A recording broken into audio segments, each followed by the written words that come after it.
I used the analogy the other day with her, and she didn't like it too much. I was like, if TJ Maxx was only open 3 months out of the year, wouldn't you be there every day? Yeah, and that'll do it.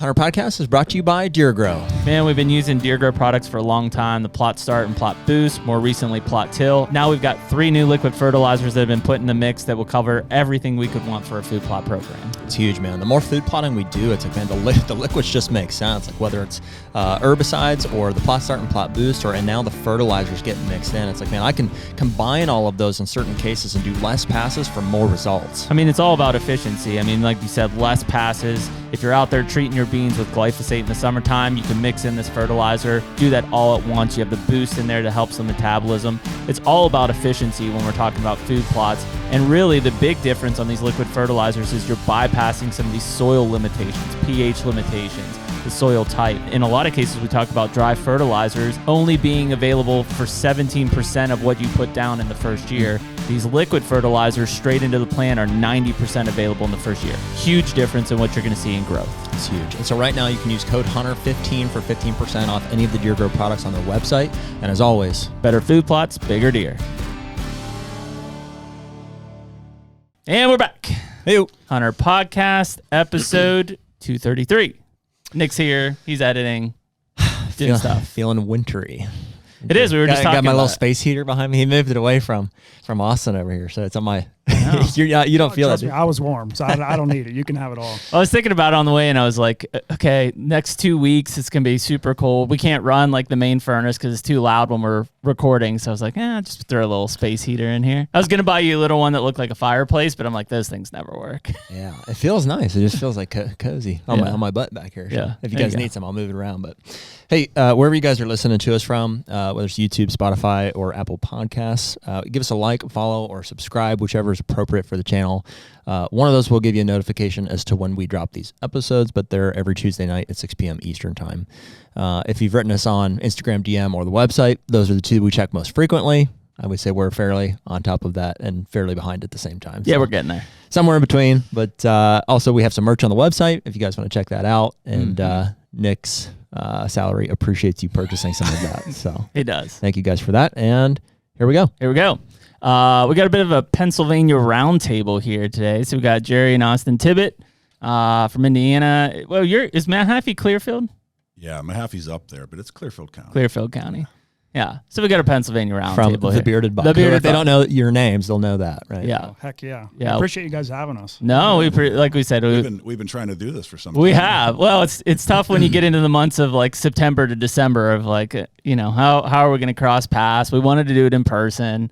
The season got away from us a bit this year too, because it was like we, focus on hunting, so much that we're like, then the guests, booking guests and stuff kind of gets behind. And so now we have to like refocus and be like, all right, we wanted to get all these people, let's refocus and make it happen, get it on the calendar, Oh, heck yeah. 2025 off to a ripping start here, huh? Yeah. Wow, you guys man. will be, we're into it. I guess you'll be the second of the year. So. Second of the year. Yep. Heck yeah. Speaking of that, I went through a McDonald's yesterday on the way I was scouting some public land in Ohio, and I was the very first person through the driveway. Do you get through the drive-through at McDonald's? Huh? Do you get something for that? I feel like you should. That's what I thought. I was like, that's what he told me. He's like, hey, you're the very first person of the year. I was like, cool. They're like, no, that's it. Yeah, just letting you know. Good for you. Yeah. We didn't spit on your Egg McMuffin, so we're out of yeah. Everybody else, that's what they get. Yeah. Yeah, it was the first of the year. Was that like shortly after midnight or just like early in the morning? It was 8 a.m. on New Year's Day. Nobody made it earlier than that? That's when they opened. Oh, gotcha. Everybody's still nursing hangovers. I was going to say holiday hours. I think they know that. Yeah, everybody. No speeding tickets this time? Not this time. That's good. Although I have a court date coming up. You do? I do. Yeah. Jerry knows some guys who can help me out with that. I'll get you every time. We'll see. It might hurt you. The judge, yeah. Well, we'll feel it out. We'll feel it out. So I would be fine. I do have a court date coming up. I can test it. It was like at a 50 and a 25, and I was. The cop told me too. He was like, you can come just ask for leniency, and I was like, should I? And he's like, I was like, maybe he won't show up. Maybe I will. Yeah. What I don't want is points. I don't know how the whole point system works. I don't think I have any points as it stands. But Unlike hunting license, points aren't good. No, that's right. right. Maybe I can trade them out for some. What you need to do is points. get a CDL license. I have a CDL license still. Okay. And it's about to expire, and I'm thinking of renewing it because every time I get pulled over with a CDL, they're like, "Oh, I see you depend on this for work," and I'm like, "Oh my God, don't tell my boss." Wow. And it's like, okay, I'm just going to write you a little violation up. Get out of jail free card. Yeah, I'm telling you, it works. Well, I was asking Jeremy this the other day. Do you know people that actually have lost their license for speeding? Like DUIs and stuff, I get, but I mean, if the points add up, I don't know. They probably. that's what I chase you mean. down. Like that's what's in your head. Yeah. You think that, but it should have been my daughter years ago. I probably should have too. Luckily, the cop that pulled me over Knew happened who? to be one of your friends. So Mm. yeah, I was young and dumb. Flying it wasn't good. He didn't even do anything to me. He just said, just have your dad call me when you get home because he knew it was going to happen when I got home. I wonder. He knew. I wonder how many points it would actually take because it's not going to be just like a first offense thing, right? It's like 6 or so, isn't it? Yeah, I thought so too. points. Yeah. You're in trouble. How many points do you? I see, think don't- like it's like 2 or 3 on like some of the significant speeding And stuff. I think it does reset after so long or something too. Yeah, boy, good behavior. It's a good behavior. it better because I mean I've been on a streak. They would Are let you know. getting Right? points? I don't know. Yeah, you should know. It doesn't say. It's like a citation, but Well, you mainly get pulled over in Ohio, right? this was Pennsylvania. Yeah, just ignore it. You're fine. Yeah, don't worry about it. Well, I pled not guilty, and I paid the fine. It was like $295 or something.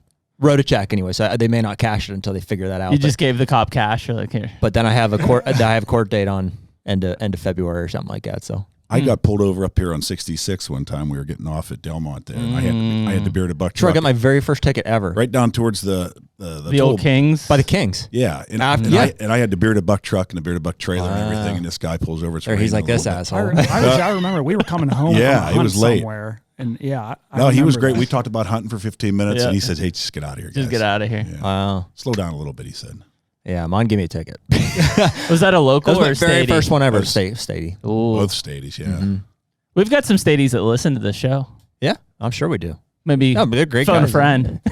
Yeah, help me out, I guess. But I mean, I was in the wrong. I was speeding technically. But have you ever actually tried to go the speed limit?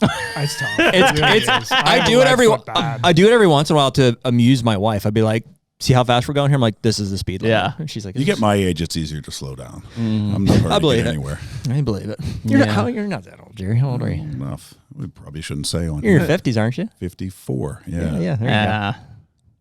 Nothing. So by then, I expect to slow down. I guess. You expect to. I feel it now. I do. I feel. I've got enough. well, you got enough Tickets. Speeding warnings, tickets. tickets. Yeah.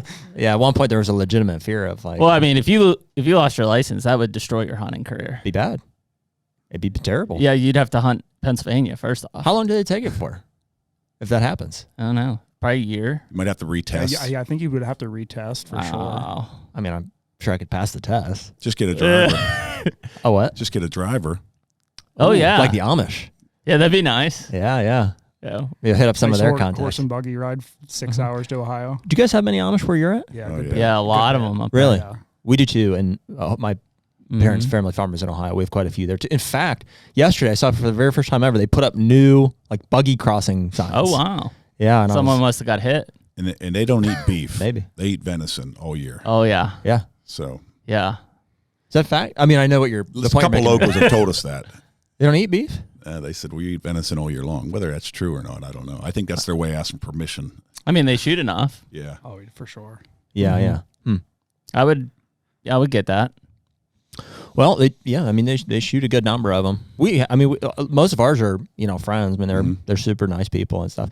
In fact, I had a dog issue with one the other day. I've been getting pictures of a dog and there's no collar on it, and I saw it the other day running out of our property, and I just followed it down the road to our Amish neighbors. So I just followed them in there, and the girls there happened to clean for my parents. They do like little odd jobs and stuff, and so I went, knocked on the door, and I said, hey, told her, I said, hey, I've been getting pictures of this dog. This is your dog, right? There's no collar. Just ran into the yard. She's like, yeah, that's our dog. And I was like, hey, not a problem. I just want to let you know, like, it's gun season now. It's got, if people see a dog with no collar and stuff, I just want to let you know. And, I've seen it. She walked I've seen it outside and since. put one behind its ear. She's like, this dog. It won't be a problem again. yeah. I had a similar situation to that, but there was 3 dogs, and I caught them and just put them in the barn, and there's an Amish house mile and a half up the road, I went, showed him a picture. I'm like, are these your dogs? And without hesitation, yes. And 4 of them got in my truck. And I was like, all right, guess we're doing this. Guess we're going to get the dogs. Okay. Oh, yeah. Yeah. We're going to get them. The best solution we've ever heard for dogs was Bomar. He said that he kept catching them, kept catching them. He took them to an out-of-state. Yeah, I saw that. Whatever. Pound. Further and further I thought that was good. Yeah, it was just create an inconvenience, you know? People didn't like that, though. No? Mm-mm. No. Well, yeah. People are like, wow. Well, they look at it as like theft of personal property, which is, as opposed to trespassing. Like exactly. People don't. It's better than them just disappearing. It is. People do not. I won't say all people. A lot of people just do not acknowledge the whole trespassing thing. Like it, especially with dogs, they're like, they look at it and they're like, well, it's just land. Like the dog's not bothering like anything. Coyotes or something like those, they don't. Those dogs just run and they don't care. And I'm like, yeah, like I'm out here hunting and your dogs are running through my farm. They're like, what? I was like, would you mind if I'm just running in your front yard all the time? Like. It's not a priority to them. It's not a priority. It's a complete disconnect of land property versus home property. Well, and just dogs versus human. You know what I mean? And it is a different thing. I mean, it's like, right? It is. I mean, it is. I get it. It's like you can't control your dog's mind. I'm not going to shoot a person. It's trespassing. Well, that's not what I'm saying. I'm just saying, you guys have like many issues with dogs running on your places and stuff? Or? Illinois. We have a couple frequent flyers in Illinois, and it's a great family too. They're the local butchers for years for us out there. So I'll get the pictures on the west part of the farm, and I'll say, they're back. And I know the dogs now. I don't know their names, but I feel like they're ours. Mm-hmm. And I'll send her a picture, and I'll say, hey, it's not a real problem yet, but, we're going to be coming out, and the gun season start, and the people are going to be all over. And she says she's so sorry she'd bring them back. Good neighbor. She always gets them when they come back. We have those, too. Ours is the exact same way. She's super apologetic. I feel bad. I'm not. Who am I going to be like, get your damn dogs off, At least not for the 4th or 5th time. The hard ones are the ones like I've got them. How many times? That is the question. I've got them in Kentucky on a daily basis, and the guy knows, and he's like, yeah, they're my kids, and I'm like, okay. I was like, what are we gonna do? He's like, well, do what you have to. I'm like, what? No, I'm not. I don't want to. Yeah, I don't want to do that to your they're your dogs. Just keep them on your property. We had a worse problem in Illinois with cattle. Oh my. Our neighbor, and he's one of these I don't care type guys. His cattle not only did they get into our farm, they got to the central part of the farm, at the lake, at the cabin.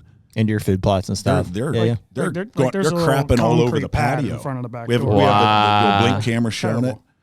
And we have power that runs down to the lake, that runs bubblers in the lake. Yep. They unplug the bubbler, and it's cold out in the middle of winter. Yep. And I call the guy being real nice, and the guy's like, what's my dad? You're going to have him arrested. I said, I'm not having your dad arrested. Have him arrested? Oh, yeah. They didn't get along a little bit. But then his dad says, well, you need to put up a better fence. I said, I don't have any cattle. Yeah. What is the law in Illinois? Did you read into that? I did look into it because I got into a little. Because in Ohio, it's like, it's. I can't believe it's written this way, but it's the neighbor. It's your responsibility to have a fence to keep them off your property. 50% of it or something. But no, they realized they should repair the fence, and the fence was on theirs, and it was for that reason. So they did. We got them out, but once or twice more we had to deal with it. But that was a lot worse than dogs. Yeah. Well, I'll tell you from experience, the worst thing you can do with trying to get cattle off the property is go, especially during season, go and try to catch them or chase them off. Like you're just not going to, especially if the property's thick and stuff. The way to do it is you just have the farmer dump a giant pile of corn on the other side of the fence, and they'll come back. They'll find a way back to it. They told, hey, they're going to come back. I said, I know, but it's bad timing for us. We'll be there tomorrow. I'd rather them not be here in my food plots. Yeah. It worked pretty quick because we did that several times, 3-4 times. Can you do that in Illinois? I don't know. That's a good point. That's a fair question. Probably because you're feeding cows. Yeah, I don't know. If that's the case, drop it on my side of the fence. Deal with the cows. We'll deal with the cows. Leave them all in. Yeah, it is funny, man. But I guess the animal thing's a big difference. I mean, people trespassing, that's an issue that's hard to break. You got to make examples. It's easier to hold accountability for that. It's like it's literally you. It's like, well, you should be able to control your dogs. Like I can understand they get away. Mine have gotten away before. I get it. So. Mm-hmm. Yeah, yours get away all the time. One of them. They used to. Then I bought a fence. So I mean, there's logical steps to take, and I know how to make recommendations. I can help you buy a fence. Well, let's start with this. So Jerry, I mean, we kind of always get into guests of like, the background of like how did you get into hunting? We kind of know here how Austin got into it, right? But like what was your background with your dad, your grandpap? Like what did that look like getting in? Well, obviously at my age, you couldn't hunt till you're 12 back in the day. We didn't have the mental program. You gotta stop saying that, Jared. 54 is not old. It feels it sometimes. Yeah. But no, my mother, my father, neither one of them hunted. My mother's side of the family had 5 brothers. My uncles all hunted. Okay. And they had a lot of farm ground. My grandpa had a lot of farm ground. And I was welcomed in with those guys a little bit early on. I was gun hunting early on with them. My mother went out actually and bought my first gun for me. It was a non-workable 32 Winchester Special with a top eject. It didn't have firing pin, was broke on it. I appreciate her getting it. So we worked through that issue, and I traded that in on a used 243 Winchester bolt action because all the kids had bolt actions. You know, I wanted to have a bolt action. And I had a cousin that would take me out hunting a little bit, got me into it, and I shot my first couple of deer with the gun. And about year 3, I started bow hunting. My mom again went out and bought me it was a Bear Pronghorn Hunter 2. I don't know if you remember those old Pronghorn Hunters. So she got me one of those at a sale when I think Bowman's department store was going out of business. She went up and got me one of those and got it for Christmas presents. She had it hid under the couch for like 2 months before that. And I knew where it was. Every time my buddy would come over, we'd get it out. And I shot 2 deer with it. No, but I did shoot a hole through the drywall and I filled it in with toothpaste and tissues and everything and hit it all up. Nice. But so where that evolved is I started to go up to my mother's side, the family farm, and I'd be bow hunting. And I had was that PA? That was PA, yeah, up between Evansburg and so they're Cambrai County. None of the farmers up there, my uncles were all farmers. They didn't bow hunt. They basically were gun hunters, and they basically hunted for about an hour the first morning, and they started driving. Yep. For the whole season, which has its place. But I was starting to bow hunt, and I'd get in there and I'd be successful.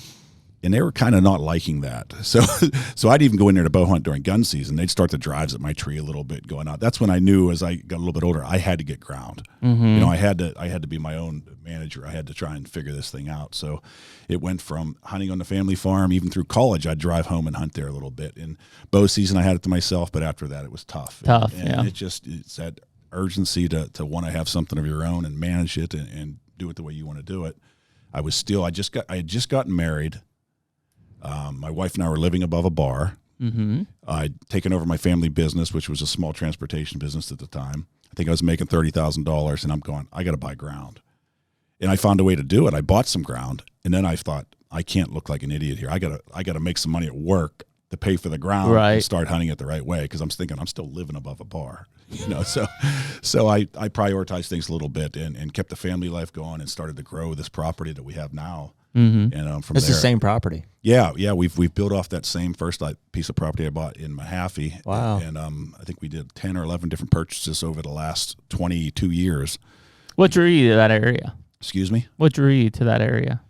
Well, it was ground, for one, around here that we could find, and it was old strip property. Oh, yeah? So it was really affordable at the time, and the person that had this property before me sort of got in some financial trouble.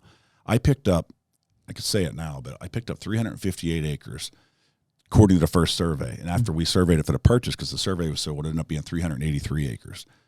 But I bought it for $250 an acre. Wow. You can't pass it up. Huh? I said it's insane to think about now. Yeah, it is. It's crazy. How long ago was that? That was 22 years ago. And they had just timbered the property. This is how little I knew about deer management at the time. They had just timbered the property, I bought it with the timber on it, and I'm walking through it thinking, oh my God, it's beautiful. These great big oaks. And it was park-like, I'm thinking it's beautiful. This is what I wanted. And they timbered it. They had a year to timber it. They timbered it that first year. And I remember going in there going, they ruined these woods. They just raped it. They just ruined it. It's no good. They selective cut it, but they didn't. I mean, the grouse came back, the deer came back. We had some of the best deer we had over those first 5 years of owning that property because of the browse. Thick, Food plots weren't really a big issue at that time. I started by going to little gas wells and putting food plot here and there, and he was just now getting old enough to start to go around and help me. Back then you could start hunting at 7, 8, I think it was. We had you out there, but yeah, it just grew from there. Wow, that's crazy, man. Yeah, it's hard to think about because we talk about that all the time when we're discussing where we buy land, and things like Illinois are different. Like we've kind of got in our mind where we want to buy and what we want to buy. But for the longest time, even my first few properties, I bought in Kentucky, it was cost of land per acre. It was like, I could go here and buy 10 acres, or I could go to Kentucky and buy 100 acres. for the same price. And so it was just opportunistic. And, the mindset there, though, is like, and I was naive to it. It was like, okay, I'm going to go buy 100 acres here. I'm going to have an awesome deer hunting property. It's not all created equal, right? Like there's a lot more work that has to go into this property to make it, what I thought it was going to be originally. Yeah. And I mean, obviously, we could talk about age, genetics, and nutrition. And we're fortunate now to have farms in Illinois and in Maryland and Pennsylvania. And all three of those factors are so different at every farm. Mm-hmm. Illinois, you can, and even back here, buying a piece of property, you can't control the genetics. You either have the genetics on that farm or you don't. And then you say, okay, genetics is the hardest to control anyway. So let's go for genetics and food and age. Mm-hmm. And those things you can sort of control. But on our first property, you're looking at strip property. So it's everything we put into it. So I was Jerry food plot for probably the first 10 years of that property. Right. And as that forest, it was just timbered and had all that browse in there, was maturing. I'm driving through it all the time, putting more food plots in, not realizing my timber is now getting over mature again. Yeah. We're losing browse while I'm creating all this food out here. So we went full circle, and we're now back to doing to more working on the native habitat side. Yeah. I mean, I think that, when you look at even like a state like Pennsylvania, and we've talked about it here, probably multiple times in the last 10 podcasts, is like, as crazy as it seems, is I think this state is on the up and up pretty quickly, where some of the historic states that were big buck states are suffering, and whether it's because of pressure, regulation change, or whatever it might be. I look at what we're doing in this state, compared to 22 years ago when you bought that property, and it's like, I mean, did you just cruise like any of these Facebook groups and stuff? We're killing some big bucks consistently in this state. I think it started with the point restrictions. It did. I mean, our home farm, which we're at about 3,000 acres there now, is it's just a 3-point restriction. Yeah. Yep. And then we go to Indiana, where we have another 400 acres where Austin lives, and it's 4-point restriction. So we're already starting ahead of the game there. So you're getting a different age class of bucks that are going to make it through just because of the rules and regs. Yep. And we also have more ag property out there. We have better genetics out there, so that Indiana stuff is smaller for us. It's easier to control. Yeah, and we talked about it the other day too. Like, I feel like in every state it probably happens, but there's like pockets of Pennsylvania that just grow better deer. I feel like our Indiana County farm is just our 3-year-olds out there compared to where our home farm is totally different. Yeah, we talked about this because of this farm we just sold. It was only 343 acres away. It wasn't connected to the continuous tract we have. And we just sold it, and we say you can't control genetics. You got to sort of get into that area. It has them, and that area had them. I mean, that's sold off where 2-year-olds and 3-year-olds were just better deer there. It genetically had it. The food was bad, so we got in there. And age, for us, age has been Pennsylvania into things. Age is it. Huge. Which was cool for us to go to Illinois, where we can see a 3-year-old deer that's about like our 6-year-olds here. So that was a learning curve for us, and it was good to see that. Yeah.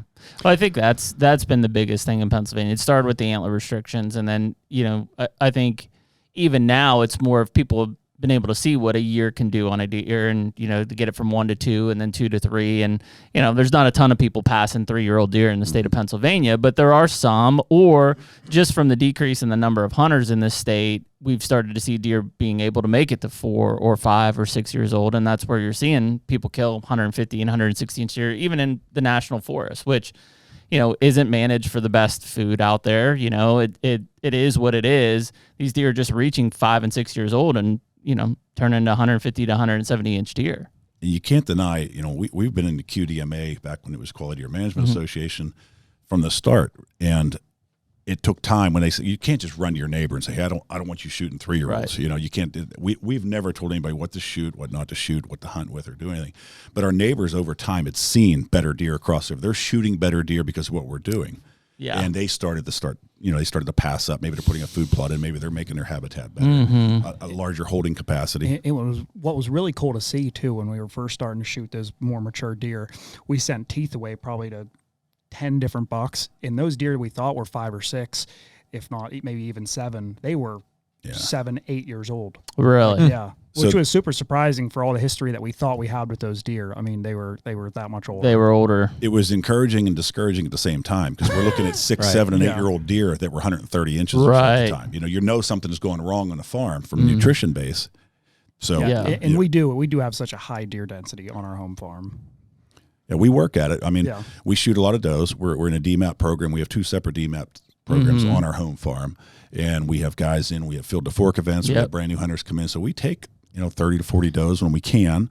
But the problem is we still have neighbors that no doe hunting. No doe hunting. That old so you're saturating them in onto your place. Yeah, when we feed, they come in. They're hitting the food plots, they're hitting the browse, they're hitting the timber, and that's part of the game. But we have a pretty good ratio now. I mean, we have a really strong rut. We have bucks. We see everything from, grunt, snort, wheezing to fights and scrapes and rubs everywhere. So the farm is set up good that way, but it's a work. Herd management is hard. Yeah. Do you think that like those bucks that are older age class but smaller antlers, I guess first of all, is that changing at all? And do you think that's more genetic or more nutrition based? I think I think every buck's not going to be a 150-inch buck. Sure. We're talking Pennsylvania versus Illinois here, but I think you have those bucks. But if you're going to make that comparison state to state, that would be like a nutrition thing more than likely, right? As opposed to genetic?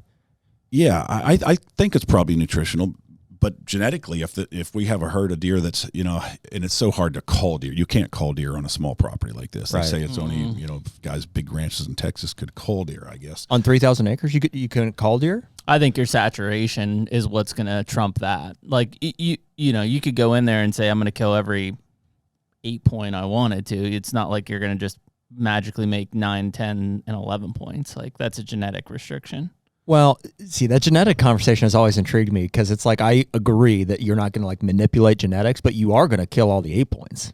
And then all that will be left is like everything else. What was big for us, I think, is if we could get into the whole topic of dispersal rates, is finally getting the neighbors on board a little bit. Because if we're sitting here letting all of our 1.5s go and our 2.5s go, by the time they disperse to the neighbor's property, they've already shot all their 1.5s and 2.5s. Sure. So we don't have a dispersal really coming back if you look at it that way. Yeah. So by letting our deer get to 3 and 4, obviously you're not going to be a good enough hunter to kill all those 3 and 4s. Now you have 5s and 6s. And some of the, for us, I've noticed our more mature bucks, and this is true with the buck you were hunting this year, the buck you killed 2 years ago. When we get a buck on the farm that's like 5 and on, it seems like that buck's home range shrinks down, and we know that deer, so we just have to hunt them strategically. A home body. And early on, I mean, those bucks are even in the rut. Like this year, I was showing you those sheds that'll deer that I hunted this year.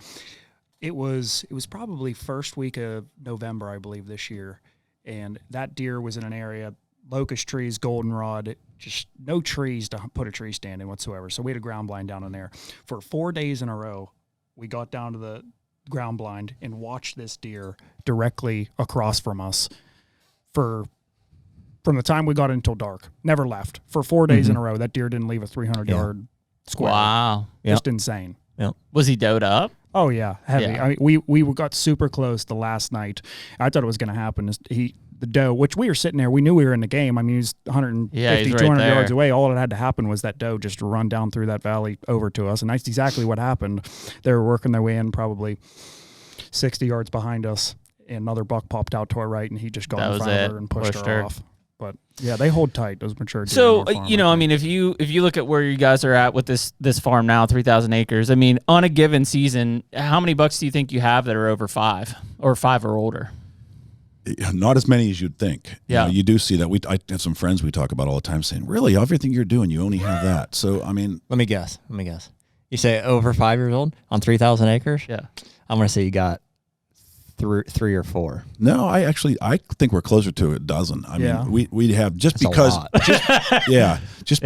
because primarily Austin and I are the buck hunters there. We bring some guys in, some youth, maybe to take 1 or 2. Sure. Yeah, my wife might shoot one. Yeah. Well, we can only kill 1 buck a year in PA too, right? It's not Illinois where we're killing 2. We have 660 acres right in the middle of us that I own with a bunch of friends. It's a club, so hard to control that. Interesting. So in the middle. It was the second piece of ground that I had an opportunity to buy, and when it came for sale was shortly after I bought the first one, and I was so extended already. Yeah. It came up. The guy that sold me mine bought that, and then very shortly thereafter he said, "Hey Jerry, first he told me I could post it and have it." I'm like, "Why didn't you tell me that in the first one? I wouldn't have had to buy that." Yeah. So. Anyways, he had to sell that, and I couldn't come up with the money. I'm like, there's no way I can get it, but I don't want to lose it. So we rounded up a bunch of friends, bought it as a group, and that's tough. That's tough. How many people do you have? Well, there were 14 when it started. Yeah. Wow. On 660, so it's down a few now. But we go through and we hunt turkey in there a little bit. We don't hunt in there because we're all the way around it now. So we do lose a few younger bucks in there like that. But basically, it's when we're looking at age is the only real factor we have to get these deer to where we really want to shoot them. So if you watch us or hear us on our, we very rarely talk inches of a deer. Sure. We're just about the age. Mostly because we're from Pennsylvania and didn't have a lot of inches, so it was just easy not to do that. Yeah. But we obviously know how to score. We score our stuff just for us to look at an age versus the score, and we keep it to ourselves. But for mature bucks, that's what we're all about, and we are getting more and more of those just because of letting those 3s and 4s go. And and they your get neighbor that home participation range. even around. Yeah. Yeah, because a dozen is... That's quite a few. Yeah. Well, you guys are paying attention, obviously. So, I mean, what would you say is like the range of scores that those deer are hitting? Boy, for us too, because some of those deer, going back to we talk about those genetic deer that are just smaller. But I would say, on the better side of the good deer, probably 135 to 145 inch deer. Yeah, we're getting the 150s. Once somebody shot, really, we had a friend of a friend. 135 would be the high end of the score on those. No. I mean, that's our mature 8-point. Let's say, like on average, is what you see. Yeah, gotcha. That's that mature 8-point. As we get those 10s, everything will jump up. I mean, this deer that he was hunting this year was probably a 150-inch deer. The one you shot a few years ago was Nixon. That was my. So we're saying PA is we've deer. never said this 100 pages. Yeah, before, that was my biggest PA deer ever. He was 158. Wow. The Hunter Podcast is brought to you by Hoyt. What can we say, man? Another year back with Hoyt. We're both shooting RX8s. I'm shooting 70 pounds in the bourbon, which I love bourbon. It's great. And you're shooting 80 pounds in the straight black. Blacked out as always, man. I got so I'm shooting the 500 grain Easton Arrow this year. And at 80 pounds, I'm flinging that thing at like 300 feet per second. I mean, it's deadly. Put a water buffalo in front of me and he's done. I mean, we shot it earlier. You literally put an arrow through a brand new target, like never been shot before. I know. So one other thing that Hoyt is doing this year is they're making all their own strings in-house. And so the quality is top notch, and it just really is something that is setting them apart from their competitors. Well, what we always try to do when we go to our bow shop, Ultimate Outdoors, is we try to shoot other bows just to make sure that we are really giving everybody a fair chance here. The reality is it's a no-brainer. Hoyt stands above all of them every single time. Definitely. And so right now you can use code HUNTR, HUNTR, for 20% off any apparel on the Hoyt website. And as always, get serious, get Hoyt. I guess kind of what we were talking is, do you think that is, because you guys own land like in Illinois and stuff as well, and they're higher scoring gear. Would you say it's, your opinion, do you think it's nutrition based, or do you think it's genetic based? I think it's both because of because it's not age, right? We got the age. So those once we get them there, we're like, we're hunting that deer. We're going to pursue. Yeah, he's dead. We were happy. We shot his wife shot a 7-year-old 6-point. He's a 5-point by the time we shot it. And she was hunting that day, and she's a very new hunter at that point. I think we had a 3-year-old 8-point out there, or a 10-point or something. Yeah, it was an 8. She would have been happy with whatever. We got the gun up. We were getting ready to shoot this 8-point. And we haven't seen this deer in person in 3 years. And she's got this gun shoulder and this 8-point, and I see this deer step out, and right away I'm like, holy shit, that's the old 5. I'm like, you're shooting that deer. Yeah. And she had no idea what she did, but to us, we got it's insane. Camp, it's like, oh my God, like to kill that deer in this state. Deer. Yeah. But I guess to go back to that question, I think it is a lot nutrition based too. As much as we try and do with food plotting and creating that browse in the forest, our soil, we're coming from strip jobs. They've taken all the subsoil off there, moved it, pushed it back up in, and it's a constant work for us. We constantly have to do what we can. And it goes back to a little bit, like you said, like we focused on years on just food plots, and just this past year we do 2 or 3 cuts now. Yeah, 2 or 3 cuts. And well, just realizing the importance of browse. Oh yeah, you go in our woods right now, it's like almost eye level, the browse level. I mean, here's something to bring up on this.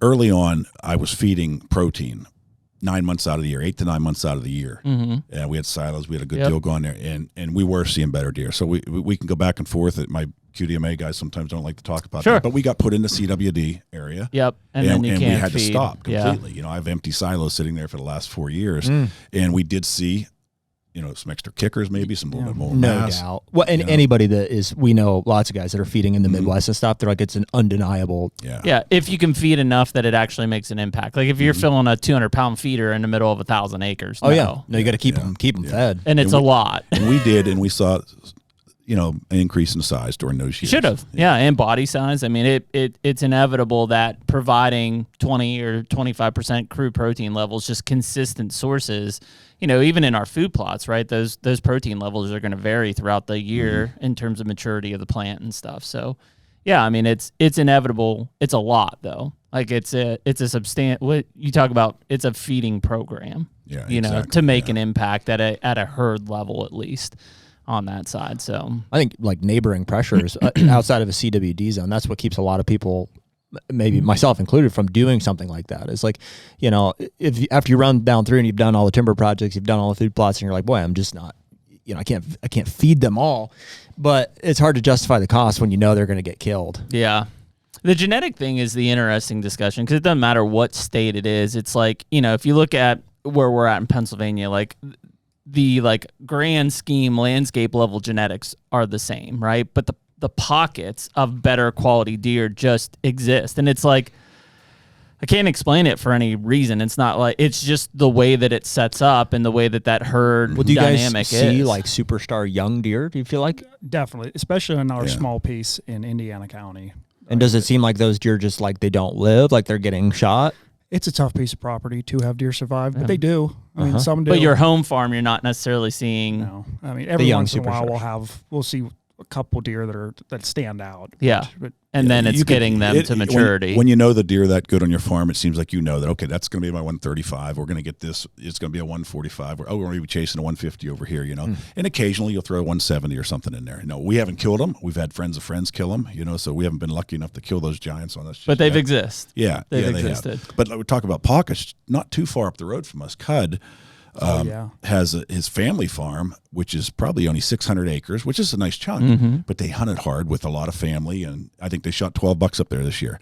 That farm always, and they shoot bucks like that, and that farm always has a 140 or a 150, or an occasionally. Well, that one year they killed like 3 160s off. Yeah, Ron shot a 168 8-point up there. Yeah. Holy so a pocket of deer. I mean, that's just up the road. So those are the ones that when you talk about buying land or whatever, it's like that history of understanding. Like there is always like when I look at a listing even and I'm like, okay, not a single deer on here is older than 3, right? That's a flag I'm paying attention to. But I'm also just trying to look at like what's the potential quality there. Like if there's nothing but, 8 points on there, I'm like, like that's probably what it's going to be. Whereas you see some of these farms that, I mean, I don't care if it's a year or two old. Like if you're showing me pictures of deer that are throwing, 10 plus and just trash or whatever, I don't care if they're 3 to a point as long as I know that the potential is there. And for us, that's what we looked at for Illinois and for Maryland. Yeah. We really, really thought long and hard about what to buy and where. Pennsylvania, it is what it is. It is what it is. And we're not leaving. Sure. Most of the guys in our, let's say, quote, industry, if they're from PA, they're up and they're moving. Gone. They're moving to Midwest where they can shoot these big bucks and show everybody that. For us, Pennsylvania is born and raised, love hunting here more than anywhere. Sure. So we accept what we have and we make the best out of it. That's why age is our number one maturity thing. We get is excited the about big shooting one. a mature buck, and that's what does it for us. Well, and there's always the potential. To me, it's like, like that deer I killed, I think was 5.5 and was 162. Like that's I've killed, booners in Kansas, and that deer's more important to me than that. 100%. Yep. It's just weird when you put it into perspective of what you're hunting in an area. The genetic thing is interesting. Like because I've not ever personally experienced a place where, I mean, obviously I believe you. What you're saying is like, hey, we got a dozen of them this year that are 5 or older that are not hitting a certain antler class. And I just so I'm just over the border in Ohio, and I guess maybe the dirt's a little bit better. I mean, it's not great by any means, but it's like we have terrible deer and we have great deer. Yeah. They're all there. You know what I mean? And it's like, and it's purely our restriction, our stuff is just age, So it's like, if we could get enough of them old enough, and we would be targeting, this is where I'm talking about the call bucks. It's not from a genetic standpoint. It's just that there's only room for so many bucks. I want these ones dead and out of here.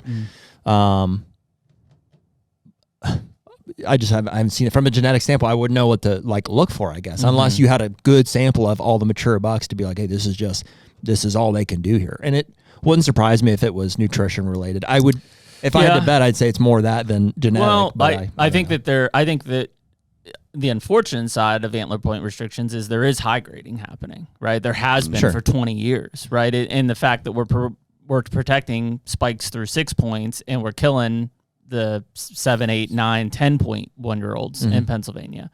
I mean, I can remember vividly, and probably antler point restrictions were 2001 or 2, something like that was when we hit it, something like that. And I remember in like 04 and 05, my cousins each killing a 10-point, like clearly 1-year-old buck. And it's like, 20 years of that will affect genetically, the quality of deer that are making it to 2 and to 3 to 4 and on. So, even like, your wife killing that giant buck, like probably before antler point restrictions, if that deer would have got to 7 years old, he wouldn't have been a 5-point or 6-point. He probably would have been at least a big, heavy, gnarly looking 8-point. But by removing those deer year after year out of that 1-year-old age structure, the better quality deer, per se, it doesn't mean that the spike can't be a booner. I'm not saying that, but just what they're expressing at 1-year-old, it's going to have an effect. We've seen that in research that's happened in Mississippi and multiple other places too. So can they confirm like that genetically that better stuff? It's not, or just literally they're not there. You're recruiting the lesser quality deer into older age classes. So you're not manipulating the genetics. That's what people have to understand. Like, we're not changing the genetics of the herd, right? Per se. Well, we don't know, right? Like, I mean, over time it could, because if those lesser quality deer continue to breed and breed and breed, then let me ask you this: can an inferior antlered buck carry superior antlered genetics? Yes. And then obviously we don't have the nutrition to express it. Well, or even if they do and they just aren't expressing. Well, no, I mean, if they would have the nutrition, could be like a recessive trait, like. I don't know. Maybe. Well, we're doing just sort of the opposite of what we talked about in Illinois, for instance. I mean, we know it's on our third, we're going to be going on our 4th year on that farm, and we're really targeting the mature 8 points per se out there. And that's what we did on our place. We have a lot of good 10s, what you're saying. Don't high grade those. Let those mature, because those are the ones, if you're going to say you want to see score. Yeah, those are the deer that you need 10 points plus. Yeah, and so I think, I don't know how old that buck was I shot last year. After you shot that big deer, I shot like an 8 or 9 year old 9-point. We were targeting it, and he happened to come out. This year I shot a super old 8-point. It's just a 138-inch deer, I think, or so, but super mature bucks. And we're seeing all these good deer. And you come from Pennsylvania, going out there, seeing a lot of 140-inch 10-points walking around you. In the first couple of years, you're like, okay, just please don't come close. I know. Great trip. We went out there for we were 5 days. We came out of there with 4 bucks. Well, I was 15 days. So you just wanted to go out there just to hang out. Yeah. But we killed 3 of those deer were just big, mature 8 points. Yeah. And they were good deer to take off that farm. For sure. That's what we did last year. Is we killed 3 heavy 5 and 6 year old 8 points off of that farm, and then our neighbor shot all the 3-year-old 10 points. That's part of it. So then there was nothing. Yeah. That's the risk you take. We watch the cameras every day, wondering if bet on the deer. Yeah, you're right. It is. Well, we did. I took a big. I didn't know how big, but I mean, I passed on a 4-year-old 8.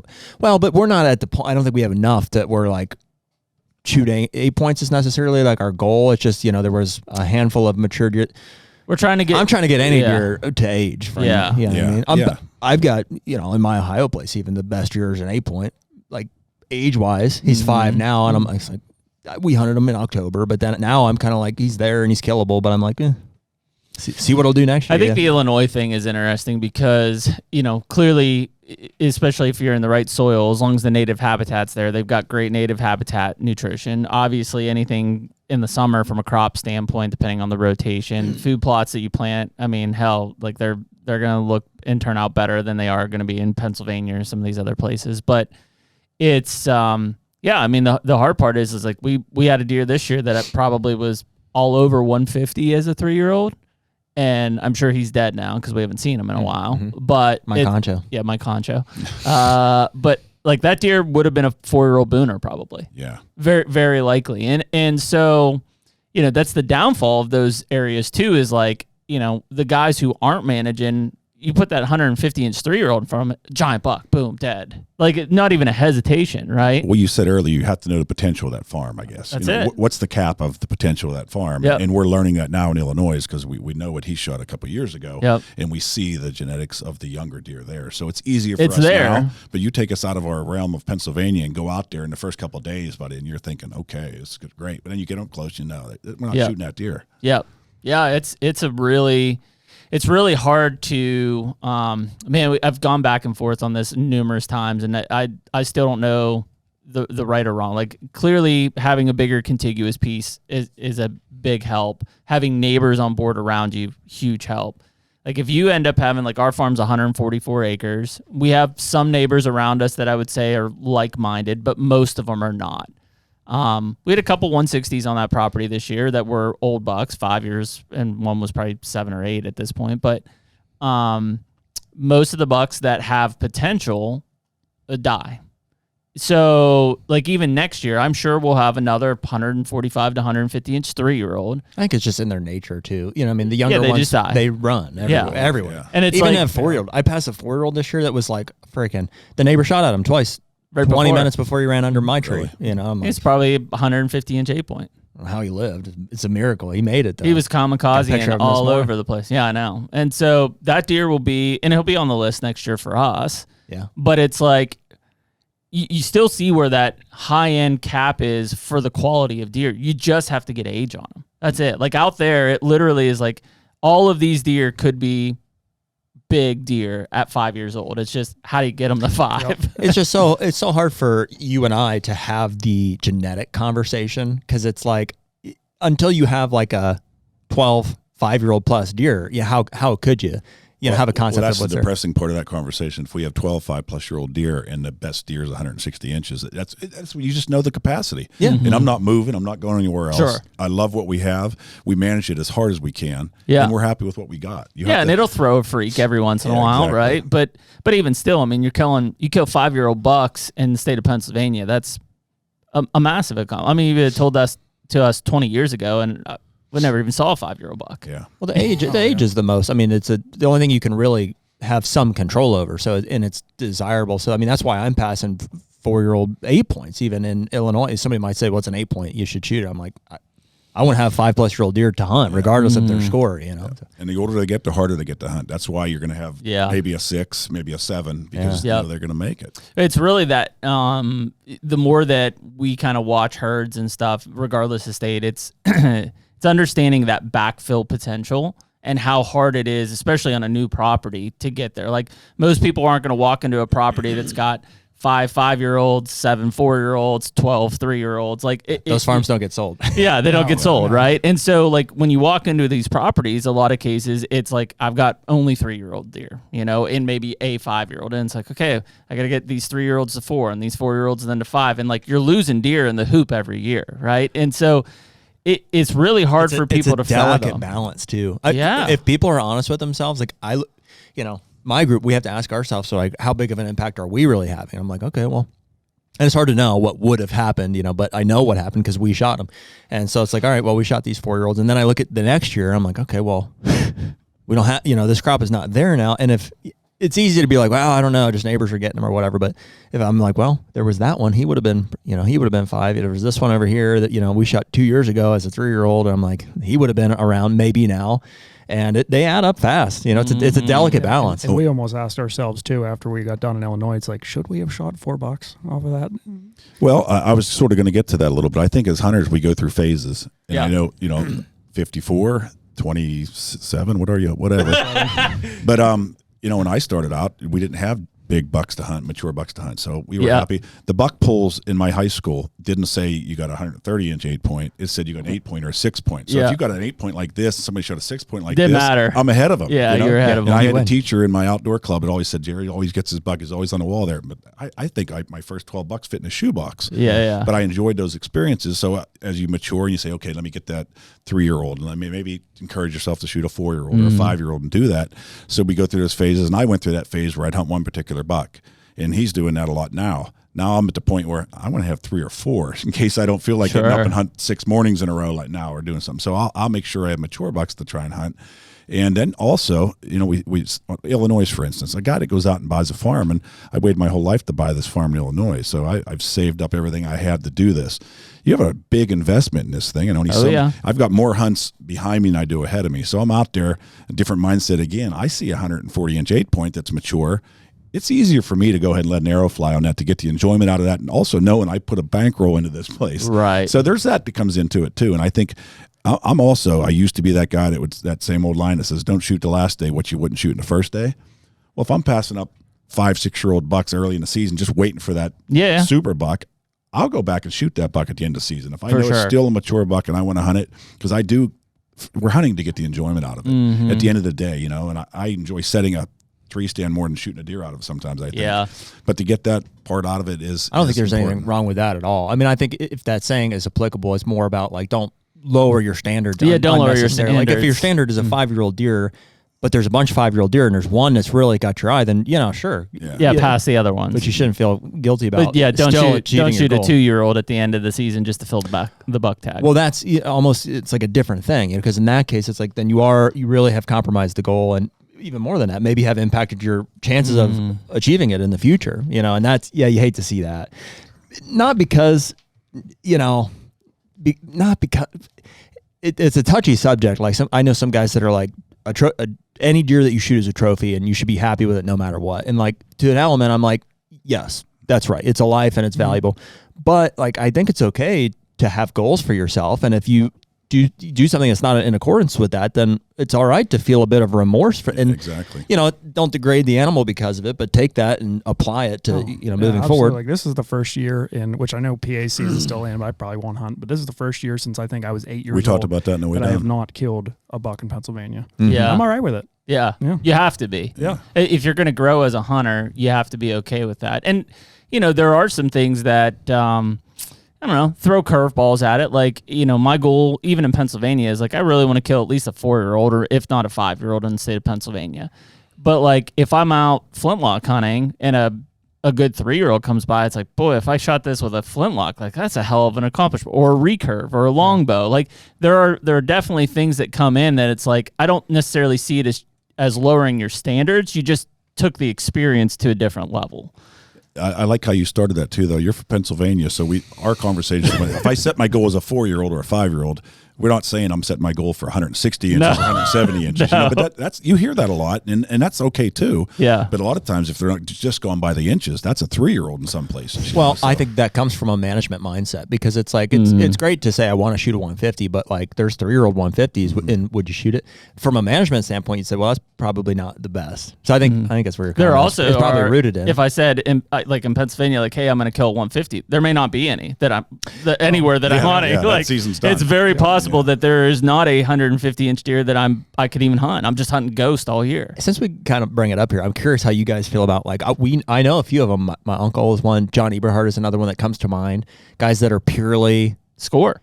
I should say they're purely score driven. Like, they're obviously in it for the experience and stuff like that. But if it's score or age, there's no value assigned to age whatsoever. It's purely, is he 150 or whatever. Yeah, if it's a 125-inch 2-year-old, John Eberhard will kill it. It's hard for me to be like, okay. I mean, but if you are looking for that, at the end of the day, you want to shoot a trophy buck. I mean, whether you say you're managing for age or trophies, the same guy sitting in a field is going to see 2 big bucks and shoot the biggest buck that's there. Yeah. So if the guy wants to shoot a big buck and it happens to be a 3-year-old and he shoots that big buck and he's happy with it, I guess, what do you really say about that? Yeah. Well, nothing. Yeah, no. We don't, because we just don't have that opportunity. Well, and I'm not saying anything about it. I think people should shoot whatever they want, but I think that, and maybe you were kind of talking about earlier, like with the Pennsylvania property, but I think the evolution of a manager, I will say, but most deer hunters, you come to just appreciate the animal more and more, and when you do that, you study them and you understand like what they can be. And so, for me, maybe this will resonate with you guys or not. It's like, it's almost a shame to see a young, high-scoring deer die short of its potential 100%. At my hand. That's what I'm saying. If anybody else is going to shoot it, great. Yeah. But for example, and there's a line. It's not like I'm going to shoot a 10-year-old over an 8-year-old. Like, at that point, I don't know. But for sure, if I've got a 150-inch 3-year-old and a 140-inch 5-year-old in the same field, both standing in front, I'm going to shoot the older deer. With less potential, because I just want to see it reach its maximum potential. Yeah. Yeah, it's a hard thing. Even in Pennsylvania, there's still plenty of guys right now that are mad about antler point restrictions because they just want to go out and kill a buck. or they find a problem with the antler point restriction. We should go with. We should go. It's not a. It's not a bad science, idea, but half the people can't count points, let alone know what the width of a deer is. Here's how I like to say. I still like to say antler restrictions are Pennsylvania's acknowledgement that hunters are too stupid to age deer. Yeah, we all are. I mean, dude, it is hard to age deer, especially when you're getting gun season. Well, I mean, but the reason is they don't want to miss an opportunity. They're not okay with missing an opportunity and potentially finishing the season with a tag in their pocket. They look at that as a failed mission. And it's like, if you couldn't count the points or you couldn't judge the spread or age of that deer and it ran by, like, that's the whole point. Yeah. The whole point is that deer got by you. There's a chance it's going to get by through the whole season. And next year it might be a no-brainer to come by. That mindset 20 years after antler point restrictions in the state still hasn't stuck with most people. That's Austin said. You got to bet on a deer. I have to kill a deer this season is in so many people's heads. It's the craziest thing ever because, like, growing up, it was cool. Like, I shot a pile of spikes and basket racks and it was part of deer camp and just being in the atmosphere. But in my head, like and maybe it's a sports driven, like I wanted to evolve, right? It was like, okay, well, I've killed those. Like I remember the first deer I passed with my bow, like a 5-point buck at like 5 yards. I'm like, what am I doing? But it was because I wanted to shoot something else. I told you, like I shot a 7-point with my gun on opening day of rifle. And like 10 seconds after that, like a big 8 walked right. And that was my learning experience of like, oh, that's why I don't shoot the first buck that's legal. I think we all go through that. But a lot of guys just don't. Like they just, the failure to evolve to saying, okay, well, for 10 years in a row, I've killed a 1-year-old 6-point. Like the next one that comes out, why are you shooting them? Like what's the... we have that. Yeah, we have that. Everybody's situation is different. I mean, obviously, some guys don't ever get to be like, oh, well, I saw a bigger one. Maybe it is the biggest one they saw. The ones that like even have killed bigger deer, you know what I mean? Or those are the ones that are intriguing to me. I'm like, you just shot a real big one last year, like, but now you're just fine with. That works both ways too. I know when Austin shot this one 2 years ago, I said, no, you can't set your standard. That's impossible. Definitely, definitely. Really but I know what you're saying. We always try. We used to say at our place when we had guests come in, family or friends or so come in and say, if you down it, you mount it. It's got to mean something to you. So he said, no, I shot a bigger one last year, and this deer laying there. I said, you're going to mount it? Well, no, I shot a bigger one last year. I said, okay, you're probably hunting at the wrong place. It's got to mean something to you. Mm-hmm. Yeah, their deer. I mean, Jared's deer will ruin him for the next 2 years at least. Well, that's just the problem with the score thing, and even age to a level. But I mean, yeah, you're right. I mean, we talked about it the other day. It's tough. I definitely like. To say it spoils you is not the right word, but it changes you. You know what I mean? It's like you killed one, right? You killed 200-inch the other day? He was just shy. Yeah. I killed a 187 this year, and he broke some stuff. He would have been like low 90s, mainframe 8-point. Just a monstrosity of had the mass, had everything, 7-year-old probably deer in Iowa. And I feel differently about deer after killing every deer you look at, you relate to that deer in a way. And that's not good. Well, that's and it's not that it has to be bigger. You can keep those that premonition for Iowa or Illinois, but you come back to PA, you got to get grounded again and say, okay, we're going to shoot that mature 130, 150, whatever it is. Definitely. Get back to enjoy that hunt, though. I don't want to see somebody set those goals so lofty that they really forget about that experience. Well, and so we went from there straight back to Illinois, and I saw shortly after a mid-60s, which is a big deer anywhere, but mid-60s. We don't know how old. Mm-hmm. Old. At least 6, maybe older. Mm-hmm. And I was going to shoot him. I mean, that's what we were there for. There wasn't a thought of like, well, I just killed a 186. That's what I was there for, 5+ year old deer. Yeah. And I don't see that changing. I mean, I've observed enough of them, and a lot of guys have come before us and gone through, the inches thing, and to where I'm like, okay, a 5-year-old deer is a mature deer. Mm-hmm. Although maybe... on the far end of the spectrum, you've got like a Lukoski, right? Who's got enough ground to grow. He wants 8-year-olds. The biggest deer in the world. He wants them at 8 years old, and he can. And not all of them. I mean, deer die. I'd be lying if I said that wasn't attractive. Like it'd be cool if I had that control over a herd to be able to do that. But that you have to keep a reality and expectation in check. And so even now, for me to kill a 5-year-old is a big challenge. to have them. It does come into perspective right now, though, because like here we are. Well, this is dropping whatever Nick said, the 12th or something, right? But we're filming this on January 2nd. We all probably have a deer that's at least 5 on camera right now that we're like, we could go kill that deer, but he's probably going to make it, which means he'll be 6 next year. Yeah. Well, that's right. I've been talking to Austin for the last 2 weeks about these Maryland deer we have left down there. And I want him to kill one down there more than I do because I had a good season down there. And I'm like, buddy, I can't make it on the 10th, but I can come down on the 11th and I'll film you. We'll do whatever we need to do together and hunt together down there. He's like, yeah, but it's going to make it. I mean, it's not but he's probably a 5 or 6 year old. That 1.8 down there, super tall, cold, gnarly brows on him and everything. And but the mind goes to, what if he does make it through this year? What's he going to look like at 6 or 7 next year? And that's a healthy mindset, I think. That's something that most of us, we didn't grow up with, right? Yeah, so like, and even up until recently, it wasn't. I mean, there's not many guys who are passing 5-year-old bucks. No. You know, myself included. Yeah. Part of that, I would say, in the 4 of us, just because I know how you guys hunt like we do, is we were able to fulfill our goals in other states. Mm-hmm.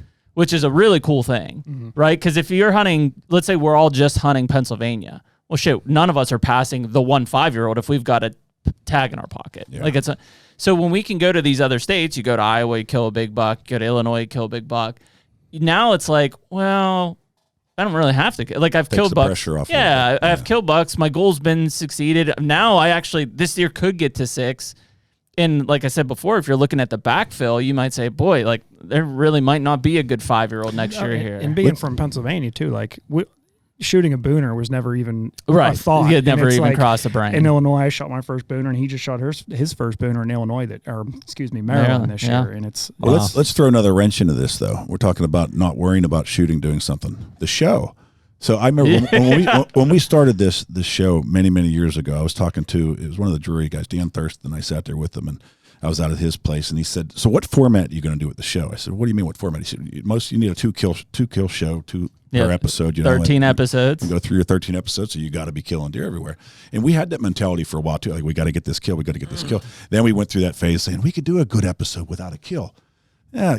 People want to see that, you know? And in this industry, the show is a business like any other business. Whether you're selling T-shirts somewhere, you have a pop stand or doing something, it's still a business. But the deer killing and the hunting isn't what sells. It's not our product. Our product is the deliverables. Being able to partner with great brands and to be able to show that brand off enough to help sell that product. So to do that for certain episodes, we would also go for a while thinking, well, we got to shoot this deer because we need to get a kill in. We're over that. Yeah. You know, we don't do that anymore. We'll go through, and I don't think there's a problem. I told him his PA season this year, so many encounters with good deer, saw the deer he was hunting several times, didn't kill it, and then found those sheds. I think it's more relatable. I said, there's an episode, you know, if you look at it that way. So it does confuse it a little bit. We're talking about all this stuff, and you throw a business into that. Yeah, that where changes it can really a put lot. a wrinkle into that, saying, well, we got to get these harvests. But we're out of that mentality a little bit. So that's when we could bring in, say we want to have a harvest at the end of an episode of a season.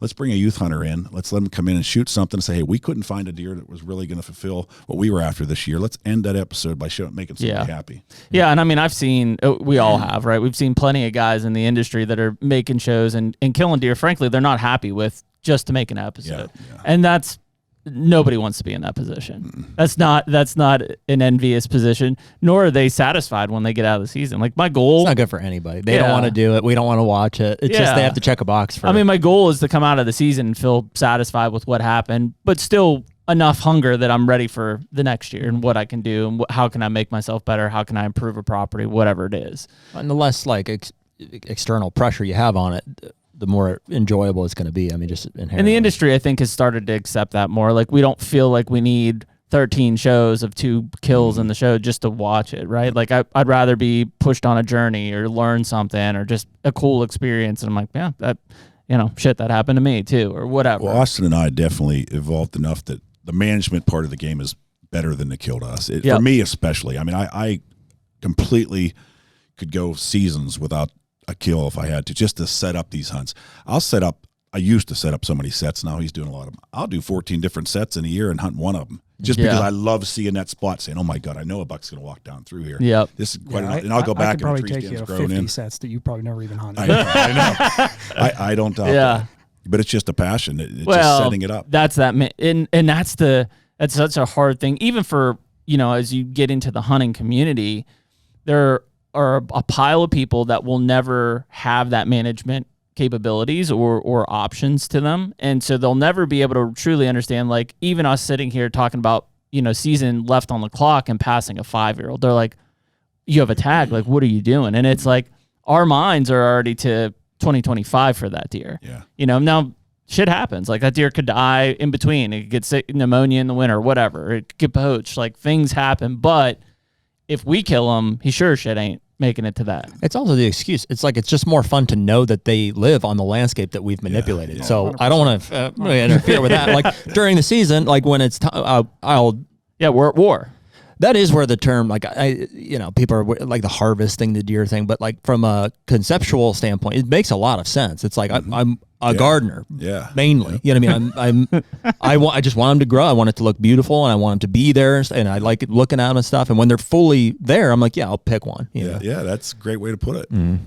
Yeah, people do get turned off by that because they're like, "Well, you're just killing them." And you're like, "Yeah, there's." Well, you are. No, that's ultimately you're killing them at the end of the day. The first several years of our show, we obviously had PA ground, but we hunted. We did outfitter stuff. We went with friends. We hunted all over the place to get these harvests, to get these things in, and we've really cut it down. You'll see over the next couple of years, Pennsylvania, Maryland, Illinois, primarily. We're doing Kansas. We're going to do some stuff, but we love growing our own deer per se. Yeah. Putting that garden and picking your own fruit. And that's what we've been able to do. And we enjoy that more than anything. So if it turns out it's a year we don't get a harvest there, we show the management stuff because that's what people want to see, I think. Yeah.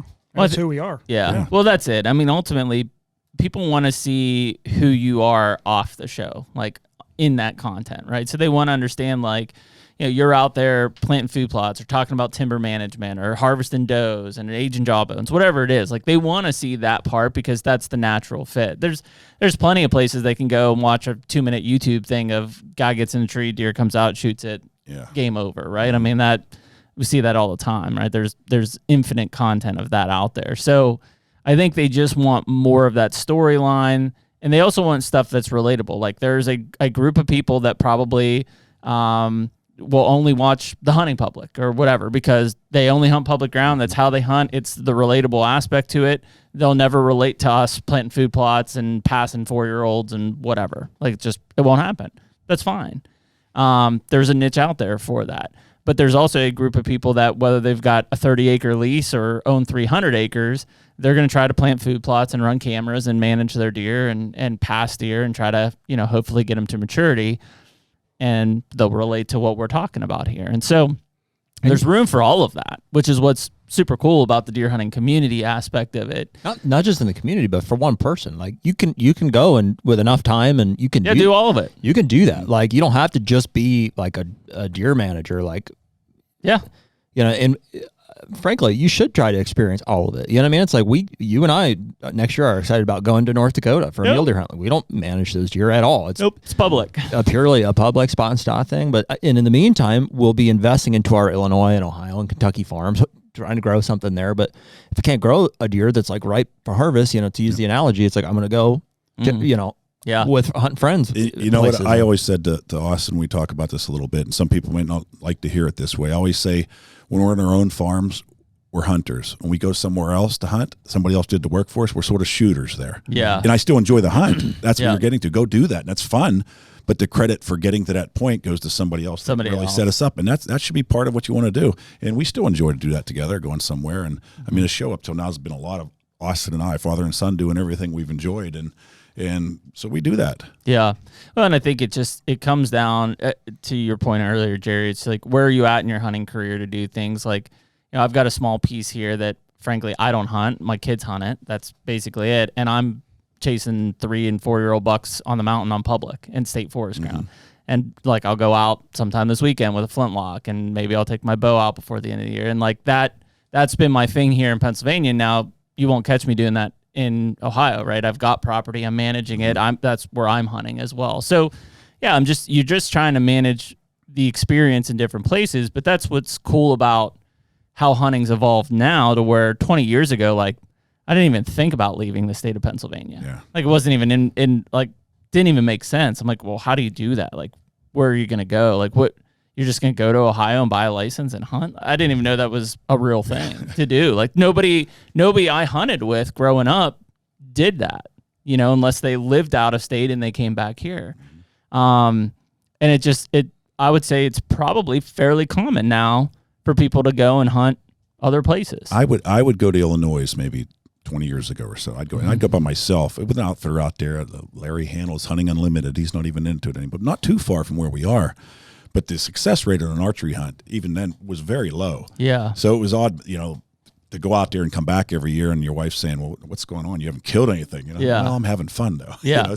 What you're seeing out there versus what you're coming back here to hunt, it's a night and day difference type of place. People got to realize the success rate still isn't what we see on social media. Yeah, and I think even now when you kind of look at that is, there's plenty of people that are just public land jumping. They hunt public land here in the A&F in Pennsylvania, and then they're going to go to Wayne National Forest in Ohio, then they're going to go to Shawnee in Illinois and whatever. Like and there's a chance that they could go and kill bucks and all that. I know guys that are going and killing bucks in all of those places. It's not easy and it takes a lot of work, but the resources are there and feasibility that is there to do it. And that's their season of experience, is to jump around and to do that. And, it's cool to have all of those different opportunities, whether you want to just lease or you want to buy or you want to just hunt public, like you could do it. The HUNTR Podcast is brought to you by Muddy and Stealth Cam trail cameras. Cell cams.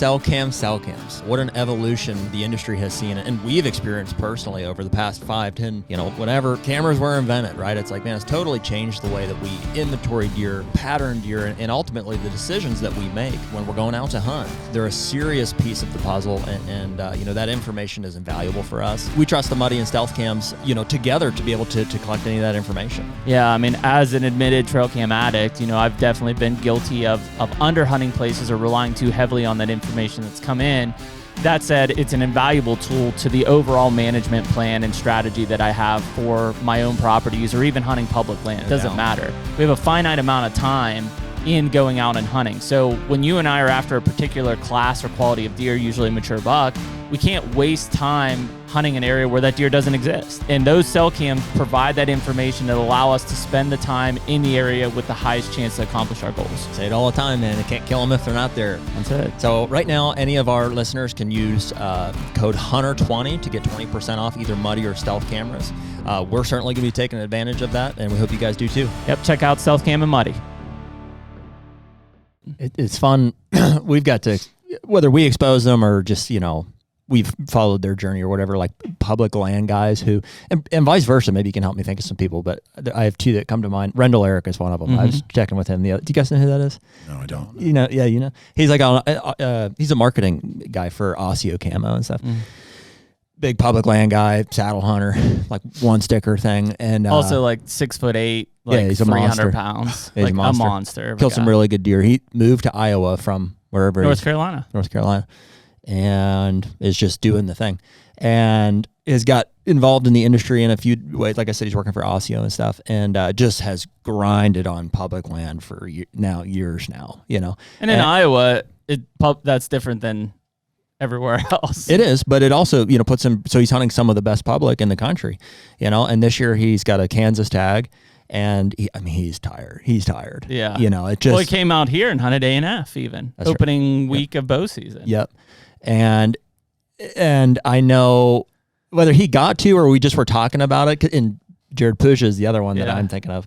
That they get to go hunt a piece of private or whatever, and they're like, oh my god, they're like, this is amazing. It's crazy how and I'm like, dude, it's okay. Like it's not like sides. Nobody's gonna judge you. You can have both. Like I don't think less of you because maybe you want to buy a piece of property. I'm like, dude, that's the dream. That's the American dream, is to own and manage a piece of property. And it's okay to hunt and, bust your ass hunting public land and stuff. In the meantime, we still go, we own land, but we go hunt in public too, just for the opportunity. We could probably talk for hours about the public versus private and who respects what and where they're going back and forth, because it's frustrating on both ends of that. It is, man. I mean, like no doubt if somebody comes to me and says, hey, look at this, whatever, mature 150 incher I killed an A&F, I'm like, damn, dude, like I'm impressed. Like that's a monster.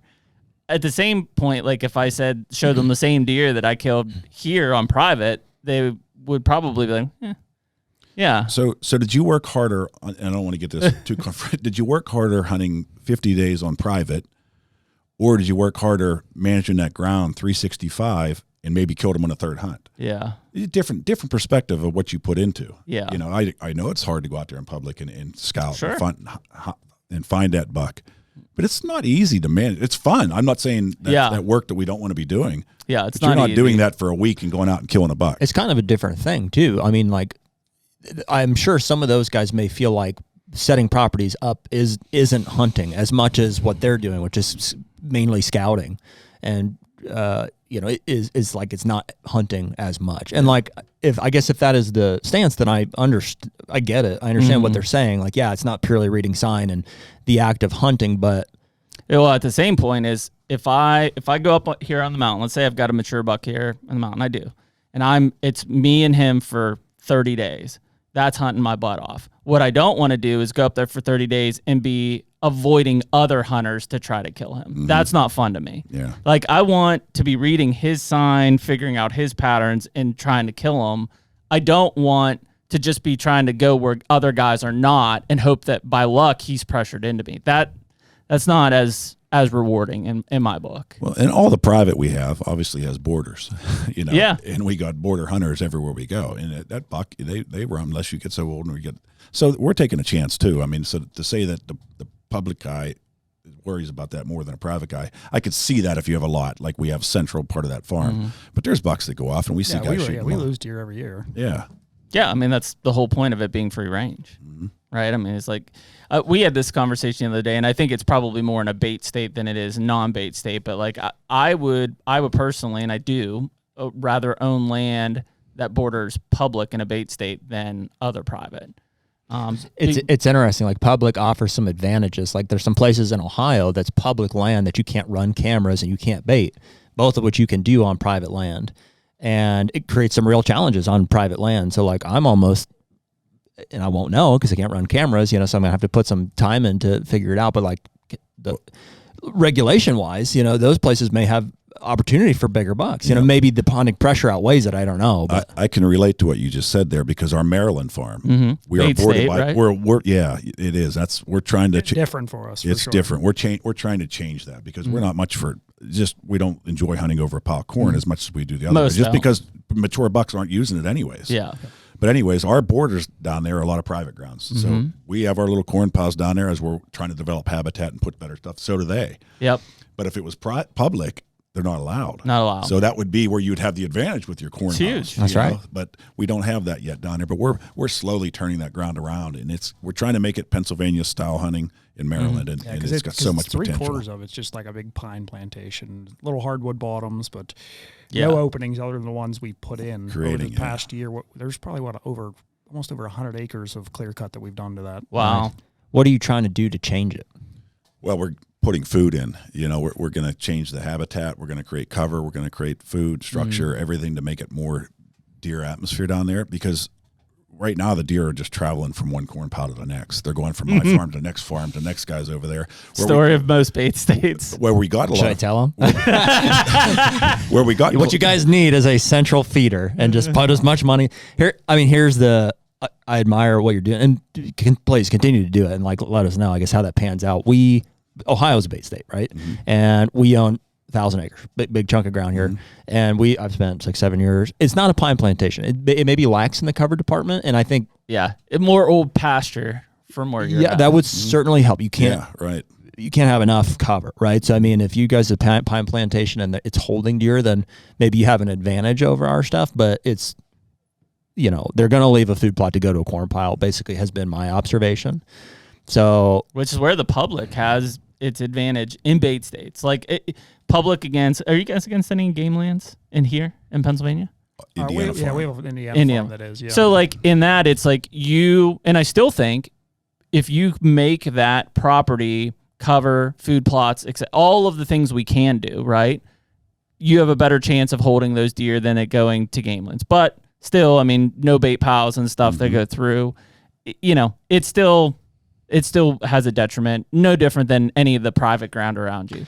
The bait states is where it really, that public land to me is a huge, it's crazy to say it, but it's a huge advantage because it's not just corn piles to corn piles like all around you. Like if you've got a massive amount of public, sure, there could be 10 guys in there hunting, but it's not easy hunting. It's not like they're over a bait pile like the 10 people that are on the private around you are.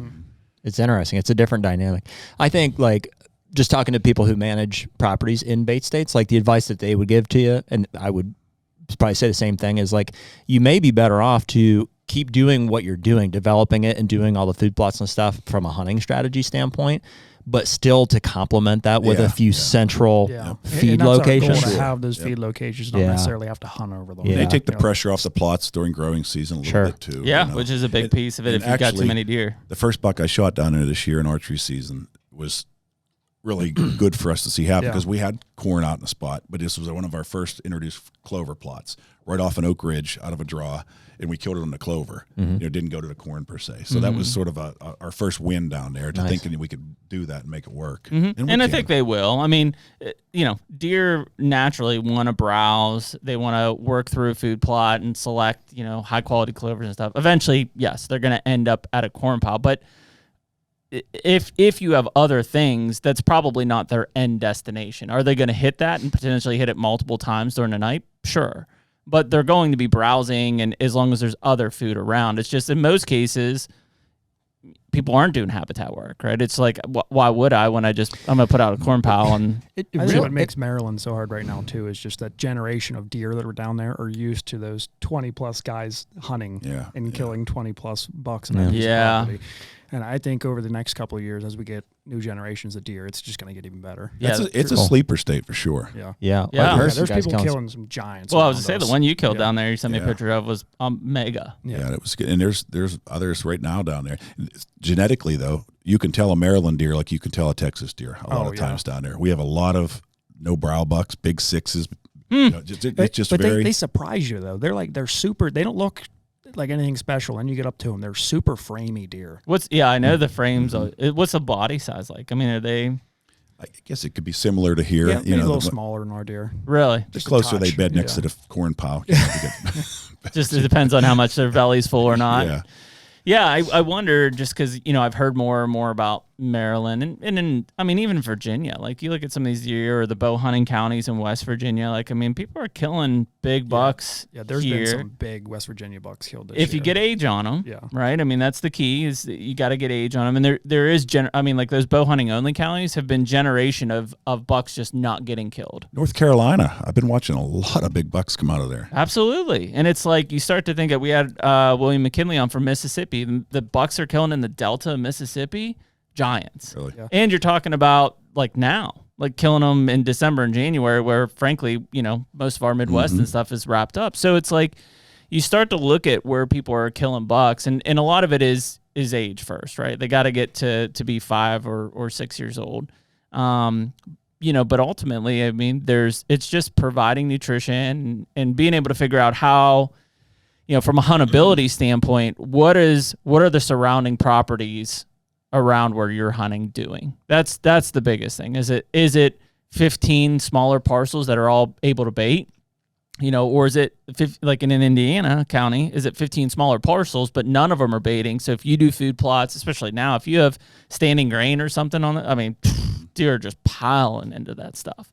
So it's just an evaluation side of that. It's a magical thing, dude. I mean, if you can get enough acreage of where people, it's so rare. It's like almost like you're dreaming, but if there was a place where there was 10,000 acres where it's just nobody shoots 2 or 3 or 4 year old, it could be amazing. Almost anywhere in the country, it's you think most, and then they don't really exist. I mean, there may be. Well, look at the deer here in Pittsburgh. Like, I sent you, I forget what it was. It was the Pittsburgh Botanical Gardens, and then I forget what the other piece was, but it was 1,200 acres of non-hunting or something. And I'm like, find a place next to that and buy it. Yeah. That's what you need. That's where these big deer come from now in a lot of states. Columbus is the same way. All of the places in Columbus, these guys are killing 200 inches. They're next to metro parks. Well, even that, look at all these scratches on the table. That's that CJ Alexander buck. I drove past that property the other day on the way home from my sister's. It's just a non-hunting, right? And once every 10 years, you're going to have a deer with the genetics that happen to, and there it was. And there he was, Same thing with anywhere there's non-hunting. Yesterday, I did some door knocking in Ohio, which is, it's easy to get complacent with just, like a 1,000 acre farm, but it just doesn't have the deer that I want to kill on it right now. So I went out and was just doing some investigating on some public stuff, and I drove past a farm that I was like, go knock on that door. I found out, hey, there's no hunting here. They don't allow hunting. It's a 700 acre tract. And I'm like, even though I can't hunt it, I'm like, that's a big piece of information. Yeah. I'm like, okay, interesting. Yeah. Mm-hmm. That's a hard thing for people to start to grasp, is like, just because forever it's like, all right, well, I can hunt here and I can't hunt here. And then now, especially, it's been like, boy, it seems like every property's hunted. Like, it don't matter if I'm in Illinois or Pennsylvania, I drive by a property, I'm like, it's getting hunted. So if you can find something of them are that is not getting hunted, which is the rarity, it's like, boy, that is a major strategical piece to then say, okay, where can I hunt now in proximity to this? Mm-hmm. That's how they're killing big bucks in Adams County, Ohio. There's a big section of conservancy ground. Stan Potts and the old Clinton Power Plant. Yeah, that's where they all came from. Yeah, because there were no hunting there. So these deer had good genetics, they had good nutrition, and they were getting to 5, 6, 7 years old. Like, it's not rocket science. Yeah. I think that's why people bought up some of the ground around us in a smaller scale. Because they're like, okay, Jerry and Austin aren't going to be killing these deer till they get the maturity. Yeah, we have a good neighbor. He's from Pittsburgh. He came up and bought a good chunk of ground next to us. He's probably up to 800-900 acres now, right next to us. And It took him 2 years, but now he's starting to pass up and let things go. But he bought it and put it there because our deer were just, there's no fences, and they were killing good deer. It's not rocket science. I mean, people look up the properties Jared and I own all the time to see where we're at. I would. Austin, do that tomorrow. Yeah. We won't do anything for you, but you'll see corn piles. It's really hard to, and I don't, I don't want to fast track anybody, I guess, but it's like, it's really hard to get people to pass. Like, if you're passing 2-year-old deer, nice. We'll get trail cam pics of a buck that we know should be sort of passed. We won't tell our neighbors not to shoot him. I'll send them a picture of it. I'll say, hey, we passed this one 3 times, and we're going to try and give them. We're not saying what you need to do. This is Doc and those guys if they're listening, and they do. Sometimes it pressures them just a little bit. I was going to say it pressures them, right? Because like I knew. So Jared, we do the same thing. Jared texted me and he said, hey, neighbor just shot a couple times. So I texted him. I said, hey, did you shoot? He's like, yeah, I missed a big 8. 20 minutes later, Jared sends me a picture. He's like, yeah, here he is walking. And we knew which deer it was, right? Yep. Here's this deer this morning. And so it was like, just, 145 inch 8-point probably. It was like, how, so I eventually said, yeah, it came under Jared. He passed them. That's when they missed. They missed it. Yeah. Yep. And I'm not pressuring him like, hey, don't shoot him. Like but when you say that, then it becomes, oh shit. Well, like, am I going to go and shoot this deer now? It's the word of encouragement too. I mean, like, here's one. None of our neighbors would pass it. I passed that 3-year-old on November 1st. It's a hard pass. Yeah. And that's he's. Is that Ohio? Yeah. Yeah. He's low 50s. Yeah. I bet. And most of the neighbors wouldn't pass him. But if you get, if anything, it's how are you getting the word of encouragement to them to say, listen, we're going to pass this deer. The word of encouragement is the right way to do it. Because then if they do that, and then next year that deer makes it, everybody's going to reap the benefit of it. And you can't backfire. You can't do it with a deer you want to shoot. Right. Because if you end up shooting it, they're like, oh, those you're guys the are full asshole of all the way out. Yeah. But if you can, and then it's those little proof points the next year that it's like, hey, look what he turned into. Now, fair game, right? If you shoot him, great. If I shoot him, great. It's fair game. So it's just trying to get people over that hump. But there are some guys that just they won't, and it's nothing against them. It's just we've got some guys to the northeast of our Illinois property that they're there for opening weekend.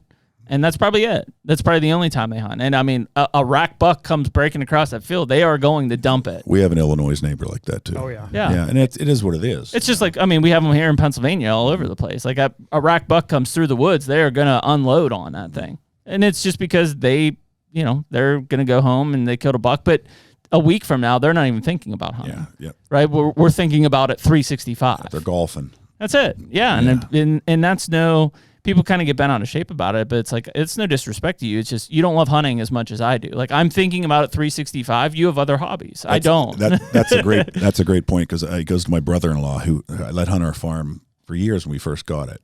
And hunting was the number one priority. And we're obsessed with it. So that's what we do, more so than a lot of other things. And he was into basketball. He was into golf. And he travels around, takes his kids to all these different basketball games across the country and does all these things. He was in there, and for like 3 years straight, he was shooting button bucks. And I said, hey, John, you need to get a pair of binoculars and a rangefinder. Well, no, I'm not going to spend that money on that. I said, but the priorities, that's when I just said, okay, you're done, John. I had to do that because he just didn't see the need to want to hunt right on somebody else's piece it wouldn't ever register because it wasn't his number one priority. And that's fine. I mean, that they're, when people say that or they're like, I just need to kill a deer for me, and I'm like, cool, go shoot a doe. Yeah. Like, why go shoot a 1-year-old buck?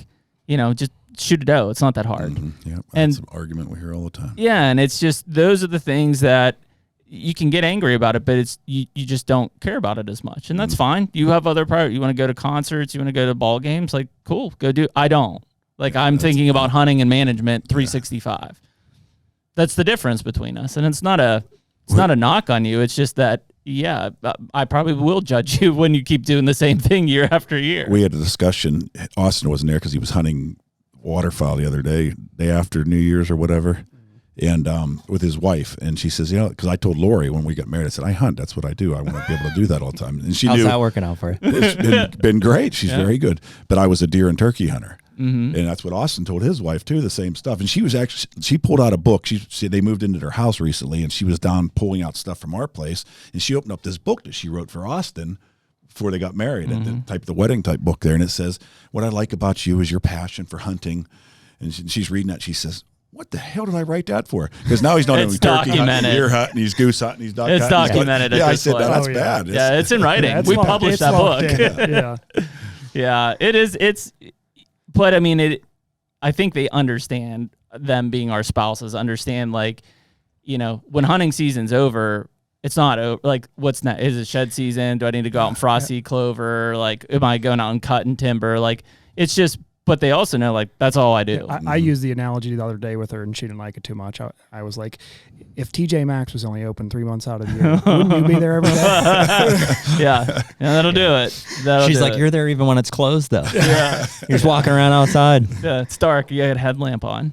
The HUNTR Podcast is brought to you by Quest Hunt Co. Man, it seems like as technology and social media and stuff just gets incorporated into our daily lives in the deer season more and more, it's like we're always looking for ways to just dial it back, spend more quality time with deer hunters, and really make deer hunting and deer camps great again. Yeah, and I mean, we've all been part of that annual buck pull, whether it's at your camp or the local fire department, and we're trying to bring that feeling back with Quest Hunt Co. to be able to compete against other people in your state, but also be part of a national competition. You can sign up in as many states as you want to enter deer that at the end are going to get scored, and you have an opportunity to win some big prizes. And there's an in-person banquet in February that Jeremy and I are going to be at where those prizes are going to get held out. I think we're going to do some sort of live podcast or speaking. We'll figure that out. But just looking forward to spending time with people who sign up for the tournament. Yeah, so you can go to Quest Hunt Co. and sign up. Use the code HUNTR15 at checkout. They'll save you a little bit of money, and then hopefully we'll be able to see you in Missouri in February of 25 at the annual convention. To make this season a quest. Yeah, it's just that's just how our brains function, and but that I don't do much else. Like that is the hobby. Yep. Like singular, and it's fine because that's it keeps me out of trouble. Like that's just what I do. Like I don't worry about anything else. There's a lot worse things we could be doing. Oh yeah, man. Well, and I would say there's things that we could spend less money on, but yeah. I always say that a pound of venison off my farm is about $2,000 a pound. Oh man! Oh, it's brutal. Yeah. Well, I mean that's the thing. It's like, yeah, and there's certain parts of it that that I'm at the point because I'm 40 now, so like my enjoyment is obviously my kids getting into it. It's going out and like I planted like 15 acres of beans on my Kentucky place, and none of my properties had openings in it. This was the first farm, so like I remember going out like every day. My wife would be like thinking I was like a farmer. I'm like, no rain again today. Like we had those droughts coming through. Finally, I start getting rain and I see beans growing, and she's like, you have more pride in this 10 acres of soybeans than any deer that even is going to eat them this year. I'm like, yeah, but I was like, it's cool. Like, look what we grew. Like, that's us 1,000%. Yeah, and it's fun to get into that side of things because everything just piggybacks to the next, right? Like even right now with season left, I'm kind of hoping that I see a shed buck on a camera in Kentucky or something. So I'm like, well, okay, there's antlers on the ground at this point. We just saw a shed buck, the first one in Illinois this morning. Did you? Yeah, and that's early for there, but it's early for everywhere right now. But yeah, PAs always seem to be like right about now. I start to see them coming. Yeah, we say every year it's early, but every year at the same time, so it must not be early. We always get a couple right at rifle season start. Yep. Yeah, that is weird. I do too, and then it kind of pauses until like right around now, right before the end of muzzle or flintlock season.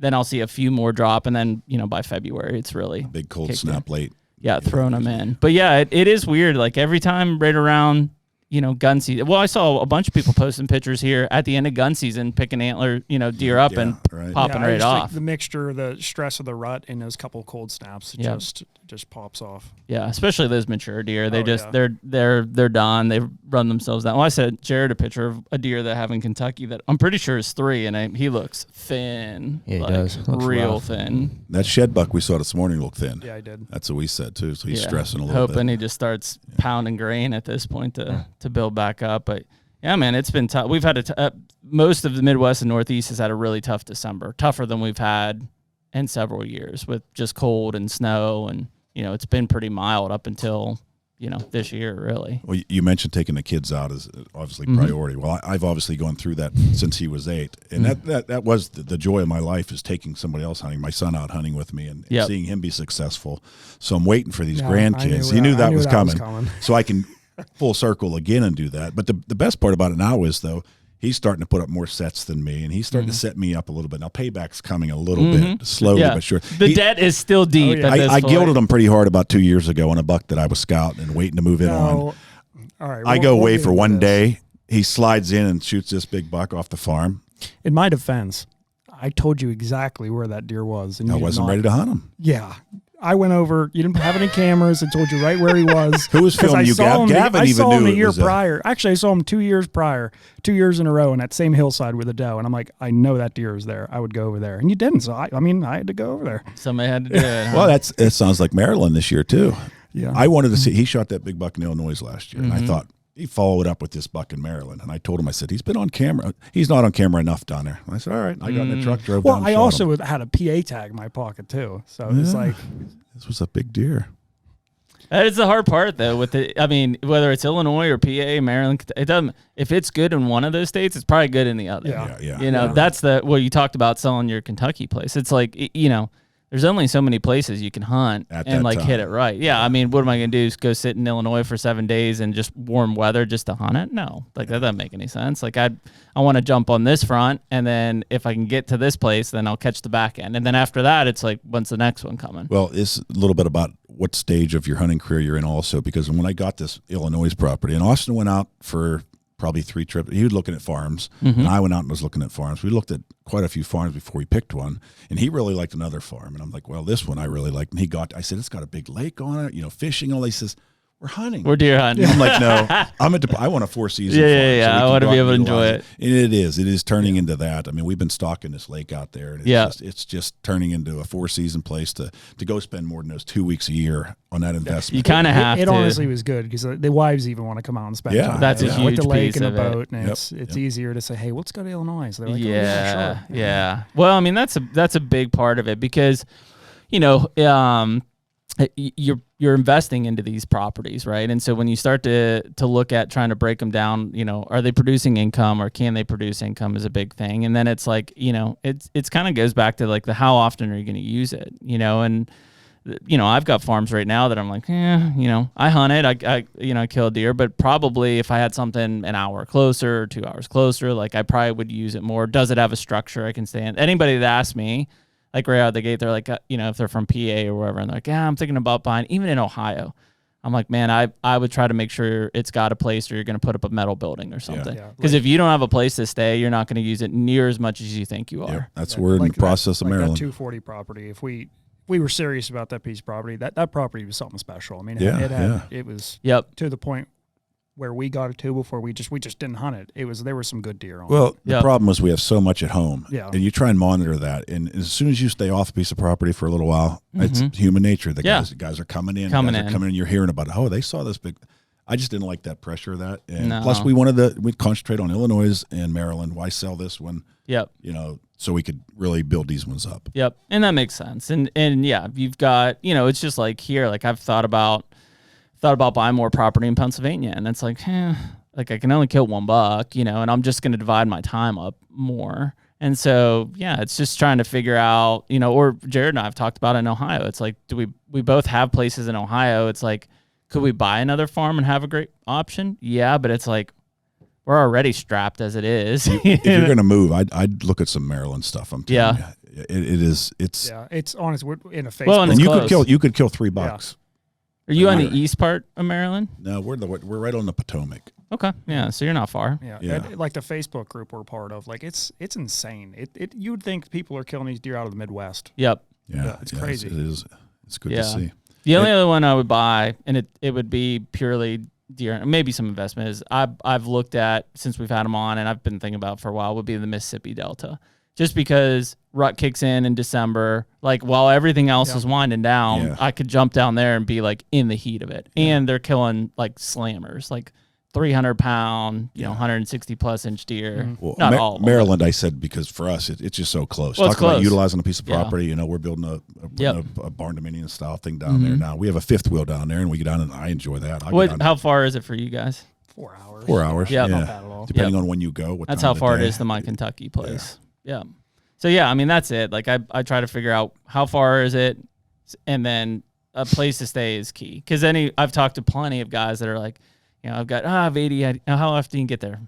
Not as often as you thought you were gonna. It's close enough to where if you had some really good weather, you don't mind driving down there in the morning, getting an evening hunt in, and driving home the next morning. But if you had a place to stay, it'd be killer. As long as it's not like home. Sometimes I gotta keep myself from going out back. I don't go out to we call the ones the big garden plot because it's so close to the house where we know these deer are, and it's just you could go out there and blow it out by going for an ATV. Just try to restrict yourself out of it.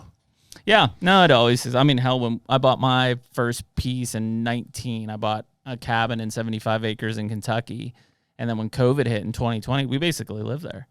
Just stayed at our cabin the whole time. Cool, I had hunting in the back, fishing. Like we were basically mandated to be outside anyways, So if you're gonna have something to leave as a legacy, why not a farm? Exactly, man. That's what I keep thinking. It's there's a lot of good investments, but obviously having a tangible one that you can go out and enjoy and make memories on is pretty powerful.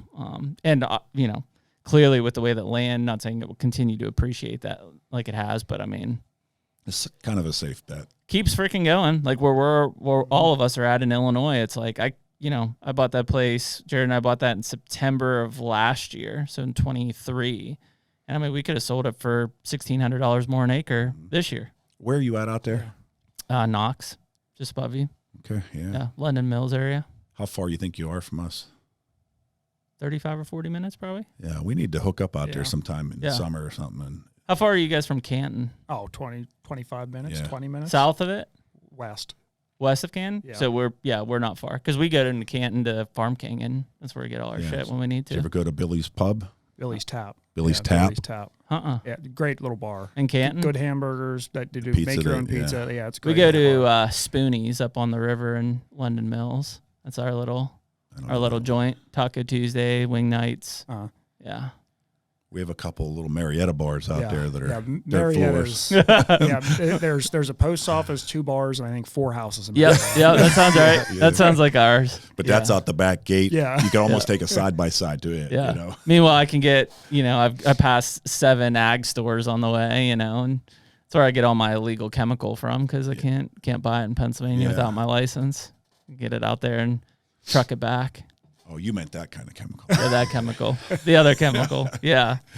So, but no, man, it is, it's interesting as you get into that mindset because there's plenty of guys that, again, it's unfortunate. It's kind of the pay to play game anymore from a hunting side, whether you're going to lease or you're going to buy, I mean, if you want to have the opportunity to have land that you can just go out and use and, hunt unpressured deer, I mean, it's pay to play. That's just what it is anymore. And so, more and more guys have been asking us of like, well, how did you know? And I don't know when is the right time to buy it. Like you said, kind of early in the game, like you just knew you needed to have land. I was the same way. I just, I didn't have land growing up, and it was always permission or friends. And at some point I'm like, I definitely want to have land myself.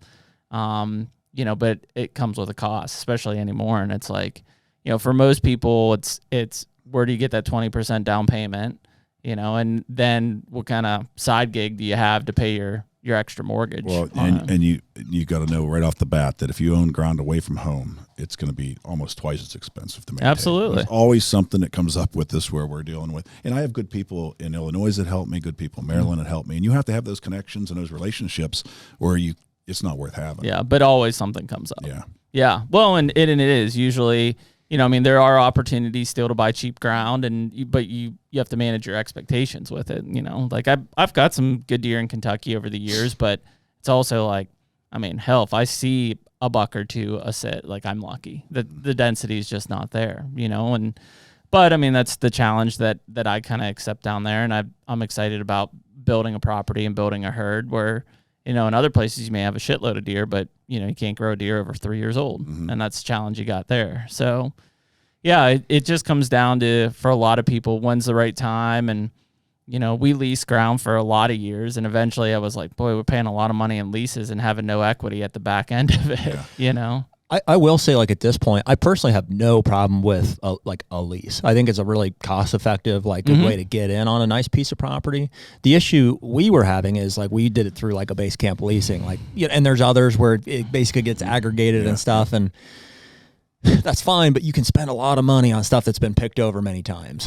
We're looking for something in Illinois just to take the pressure off the home farm. I agree. We've talked about it within too. 20 minutes or so, whether it's a lease or buying up. If you need a partner on it, we're not far from each other, right? No, we were just talking about that. Into we were fortunate. We didn't see any deer, with it, but EHD, that'll wipe out a property. A lot of the landowners around us, we were hearing deer were dying. Luckily, we didn't find any, but it's like, why not try to pick up a small lease somewhere?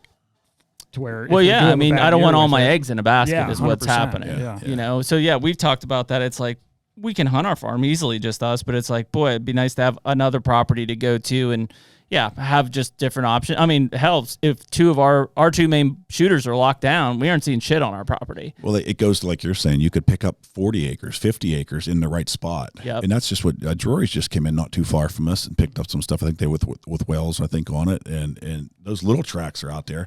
Those are the ones that get me excited now. When you already have that base, that core, and I see a 40 or 60 out there, even though it's still, they're not giving it away. No. But those are the ones now that for us to add something would make sense. We've seen more and more people, it's one thing when you've got a farm that you can plant food plots, you've got deer, most of our deer still show up mid-October, that we're going to be hunting at least. But, there's a lot of rut corridors where it might not be worth a shit for 10 months of the year, but there's 2 months of the year that, if you're in that corridor in the right place, that's, you might kill giant. That's how a lot of these guys we've talked to more and more, we're like, all right, are they growing giants? No, they're finding giants, right? Yeah. And so they may have 30 different farms that they're hunting in a given area, and they're just waiting for those giants to start passing through. They're not growing them. Yeah. It's not in controlled our setting. Illinois farm, we won't have a shooter on the farm until sometimes first week of October. Yep.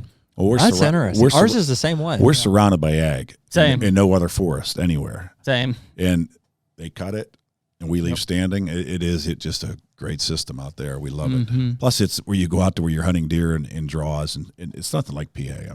We had a weird, this year, it just was more, it was different than. We had a big turnover of our deer. A lot of. We killed 3 mature bucks last year. All those 135 to 140 inch 8 points. 2 5-year-olds and a 6-year-old. Yep. And then what we knew of, there was a 3-year-old 150, mid-50s that got killed on a neighbor. 10 point.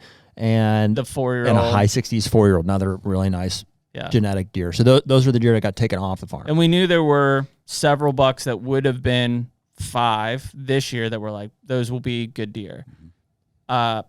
None of them showed back up. We turned over almost our entire. We had several 5-year-olds. The one did, and he's just not on us nearly as much as he was the year before, which is kind of baffling. I was even looking back at pictures last night of December, and I'm like, yeah, sure enough, there he was, all over the place. We've got standing beans and corn in ag country, and they're How was your shed season out there? We didn't get out. I found one. That one. Which that guy still wasn't even on us that much. 4-year-old. Yeah, he's alive too. He's just not on us. He was as a much. 5-year-old this year. Probably 150-inch 8-point, and we had a few pictures of him early in velvet, and then just not some in hardhorn too. Like, no, he may not have even shown up, dude, until like October. We had a picture in velvet. September, October, and then just wasn't. He just kind of shipped it out, which is weird because he was on us a ton last year. It's the changeover of we had 5-year-olds to hunt this year. We had another 160-inch 5-year, and it's like, and where did that deer come from? Where did they come from? Yeah. We're still figuring it out. We had a really good shed season last year. Yeah, we did. There. We found a ton of sheds. We got we were out there for 2.5 days and got 50 odd sheds. Yeah. Wow. How big's that farm? 625 or so with the 100 lake. of it's the lake or so. Yeah. Oh yeah. And it's shaped like a big cross. So we have different deer, Mm. different There's herds. so of many Yeah, deer. just the way they overlap Yeah, their ranges. And the way that lake lays out, there's so many different pinch points. Mhm. It's pretty killer. It's like a 100-acre lake. Yeah. Holy crap! That's It's awesome. big. It's a That's big lake. that sold me.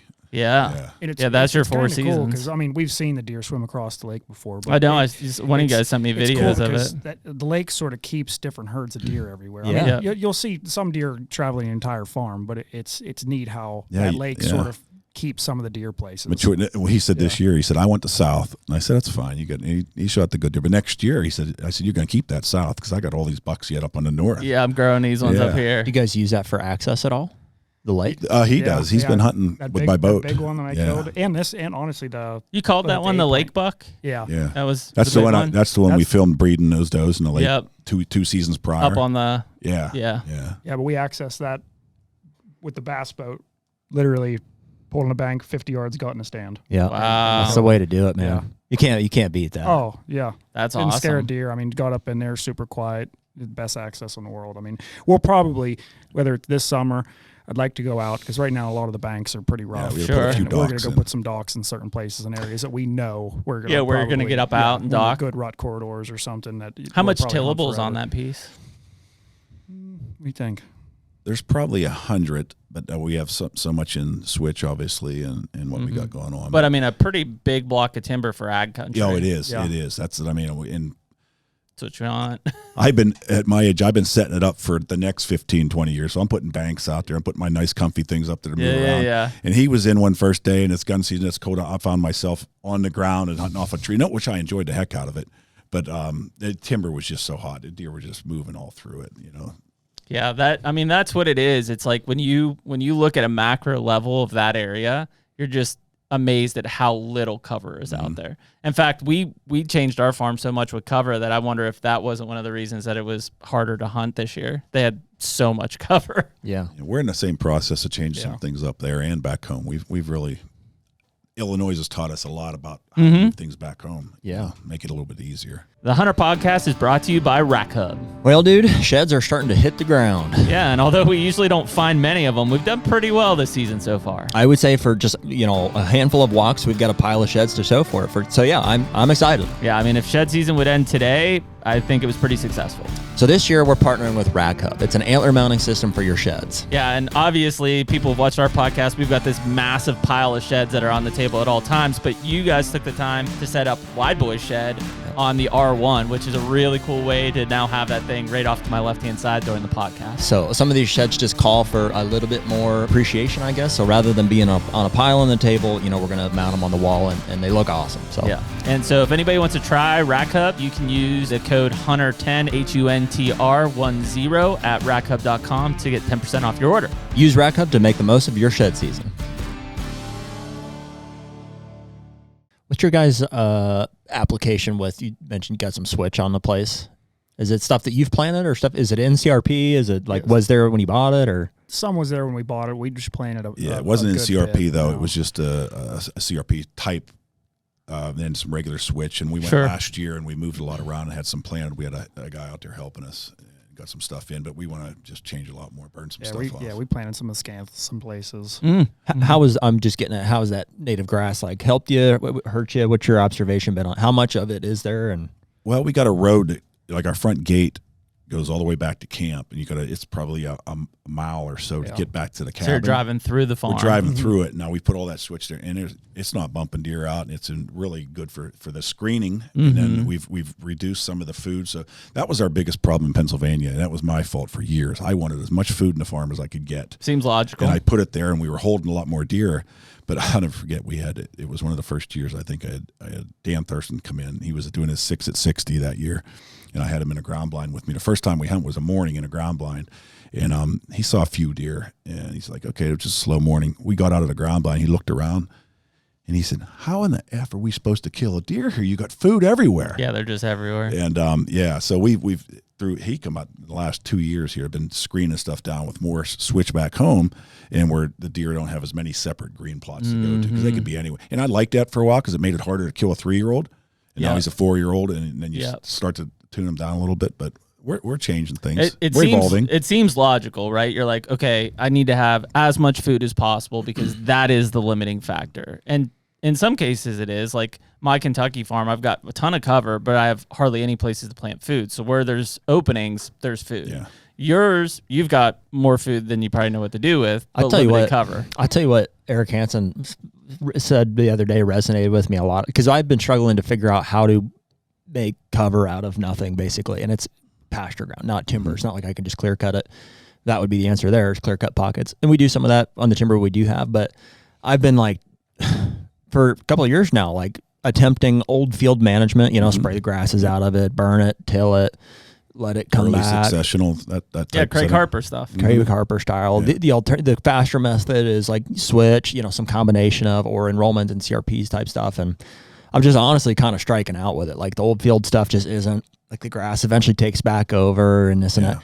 And what Eric said was, and I've done pockets of it where I can see the success for myself, and a really small stuff is cedars. Yeah, planting cedars. I'm like, yeah, I mean, put a little structure back into the fields. And that's what we're lacking. They want structure and division, and you don't hear a lot of guys prescribing like a contiguous stand of cedars like necessarily, but pockets sure seems hard to beat. On our Indiana farm, just gonna go there. It's a lot of ag. I mean, let's say it's a 300-acre farm. We have 100 acres of timber and lots of ag. So we wanted to connect this bunch of timber with this piece of timber to give them a little safer travel. So we switched it. Then we went in, we planted crab apples, we planted apples, we planted pine trees all through it, Christmas treed it all up. So now we're building that structure to give deer a place to be deer in that structure versus just maybe overgrown switch that there's too thick to bed in and too thick to go through. So we don't want our turkeys to go through. I walked through that the other day. There's beds all through it. Well, and that makes me, I'm glad I kind of am figuring this out before. I have a lot of ag that will be eligible for enrollment in CRP like in the next couple of years. And not knowing, I may have just been like CRP, and, but I think it's probably necessary to plan ahead for a lot of pine tree planting. I actually, I think that little bit of structure. When we got that Indiana farm, if you recall, I had to buy the switch back, the CRP back out of it. I thought I'm stuck here for 6 years with CRP where I don't want it, where I don't need it, where we don't want the deer bedding if they are going to utilize it there. And it was a smart move because it's life short. I wanted to make it right and sooner. Yeah. That's smart.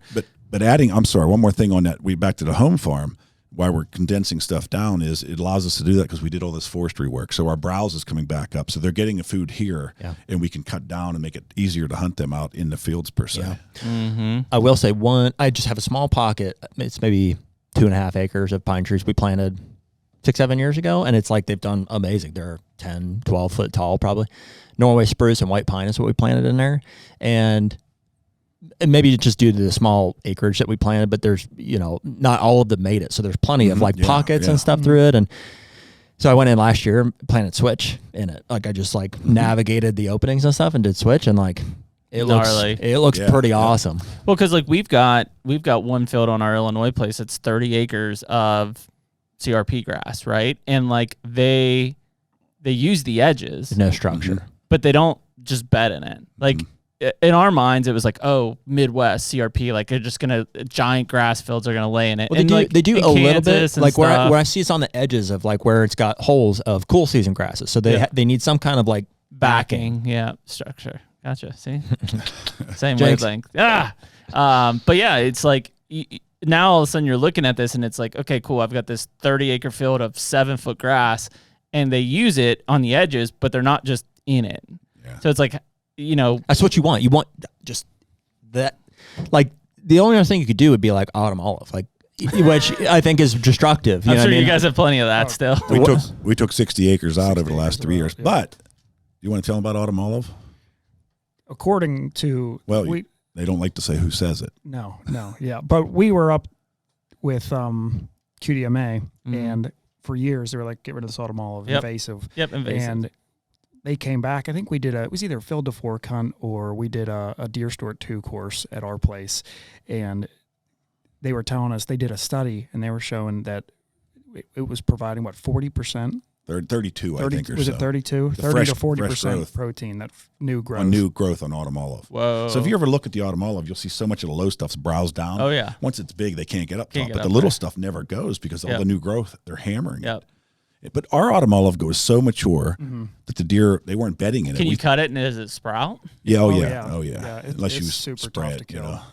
Yeah, I know it's super tough to remove and kill. I mean, it is a great erosion factor. Yeah. Like that was the entire intention of it, was erosion in the stripped areas. We didn't eliminate it, but we're managing it now because we found a super mature stuff the deer aren't bedding in. They're coming from so far and they're traveling through it to get to our food. We thought at first, they're going to bed in this big thicket. Never found a shed in it. Never saw the deer. All the deer were getting there at last light. We took it out, put some grasses in where they're coming from. Now we got deer early before dark. So that's they use it for travel big time. Yeah. I mean, I used to, flush the shit out of grouse out of it. I'd find bears in it, obviously, during berries and stuff. And I would put some deer out of it. But like you said, once it gets to that certain mature level. In fact, that's what all of the ground that I was hunting elk in Kentucky with last year, that was all like 12 to 15 foot tall autumn olive that they were laying in. So what was the consensus on it? I'm sorry. Well, they didn't want to go back against it a little bit because it still is an invasive. Yeah, it's an invasive. If you control it by burning or by dosing, and stuff, it's one thing. But all the new growth, the fresh growth on autumn olive, has like 32% protein in it. Right. And you'll notice that the bigger stuff, the old growth isn't there. They're not going to. But the little stuff, you'll see overbrows. The stuff looks stunted down. That's because all the new growth on it, they're hitting down. So they're saying, stagger it like anything else. Put structure through your fields a little bit, but that autumn olive. But it's super tough. It spreads so fast. You got a spot spray. You'll lose a road in no keep time. Control of it. I guess my thought was like, and I don't have a lot of experience with it. Is doesn't it? Like, isn't there like forever a root system like now? Like if you want sprout, unless you chemical kill it. Yeah. So like if you wanted to convert it back to ag, for instance, like that would be a challenge, right? Well, the bigger the autumn olive, like I use dozer for art. The bigger the autumn olive, the easier it is to take it out. Stump it out. They'll pop right out. The little stuff you got to turn the blade and get the roots out because they're just still so whippy like that. But the bigger they are, the easier they come out. We'll stack them up, burn them, and then the soil's great. I wonder if from a like staggering side or something, like even if you had a field of it, if you just like drum mulched rows and like just staggered the succession basically. That's what a lot of guys are doing that now. Is it something you would use now, like that you would go out and intentionally plant autumn olive? You probably have enough of it that you can just... We probably wouldn't, but we have enough of it. Like you said, just manipulate it. If you have the ability to control it, I might say use it for structure. But if you don't, if you blink an eye 1 year later, I mean, we'll lose roads in a season. If we don't go through and cut the lanes out of the roads, you lose it that fast. But we grew the best field of... What was Nebraska the first year I took out all that? They said it put so much stuff back into the soil. Where you're taking that autumn olive out, it was just tremendous. Just saying about how to apply it to like where you're maybe you're not experiencing this, but like an area where you're just desperate for cover, where I'm considering, cedars to wait at 2, you know what I mean? Which do you think would be more preferable in your guys' experience? I think cedars would be easier. So you don't have to deal with the... I think the autumn it's not going to spread. It will get away. Yeah, because it's terrible. Even in the woods, I mean... 100 yards from that field, just a wind blowing the seed and everything. Cedars, they're just crabapple trees, The hard part with all of that, though, is you can't burn. Like you'll top kill. Well, even your cedars, you're going to end up burning. Oh, right. Yeah. Yes. Yeah. That's why a lot of people are doing like... What you're committing to, basically, at that point. Like, even the switch that I put in there, it's like it's there for now until the cedars are thick, and then it's just cedars, Unless you mow a couple fire breaks through there. Yeah. Mow some fire breaks, let it green up, burn up to it. You're still accomplishing that burn. We did some really good burns on an Indiana piece, and we have about 30 acres inside of the hill that is sort of all early successional grasses now. And we went through and I put, 12 or 15 different blocks in on fire breaks, so we can start to maybe burn 2 or 3 pieces a year and let some just other let everything else grow up. But you're not burning through cedars. No. Yeah, because I'll nuke them. All right. But I'm saying if you had a section with your cedars in, just block it out. Didn't plant your switches tight. Yep. And then maybe mow around that and burn up sections. To it. Yeah. Yep. Yeah, I mean it's more work, but that ultimately is what you want to accomplish. Is you want to be able to take 2-acre blocks, 3-acre blocks, 5-acre blocks, and burn in rotations. I think honestly, it's cedars is a big part of the answer I've been looking for a couple of years, and it's dumb because I've done some of that and but it's just and it is kind of expensive, to like if I just went in and said I want to plant 100 acres in pine trees, like that's expensive. That'd be a big bill. Yeah. And the cedars, they just draw to them for rubs. Yeah. Right. Yeah. Well, but the more of them you plant at a time, the better resilience you're gonna have too. So.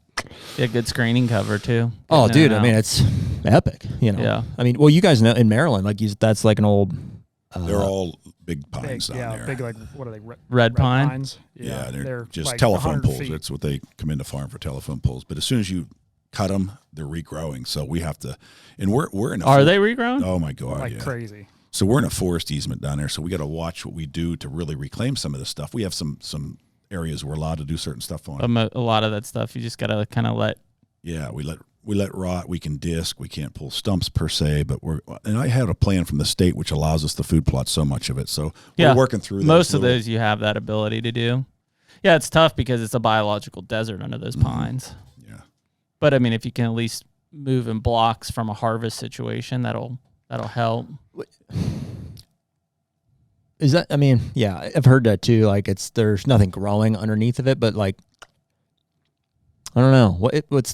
Is there like a ratio to because it's like. Well, the normal thinning that they would do for pines to rotate and harvest. That's all you'd have to do, right? Is just cut them down every once in a while? Well, no, the normal thinning for cutting, if you're going to farm the pines for income, is not going to open up the basal. The canopy. No, you got to open it up a lot more than you would think. And then you got to worry about a little bit of wind damage because those pine trees, if you get towards the edge of a road or towards the edge of a field, you're going to lose some that way. But it's worth it for us. We didn't buy it to farm the timber. We bought it for the deer. So we're going through and we're aggressively overcutting. We're opening that canopy up. So everything that's not put in the field is going to be put into browse again inside. It's like the red pine areas I had in Ohio on those knobs. Those are the ones I had in Madison clear cut. And then we need our next step down there, which is harder in Maryland, is to set up the burns then. Yeah. You set it up with fire breaks and get those big sections cleared out where that's I think that's my biggest thing I'm going to work on this year, even if I don't get to it this year, is at least setting up.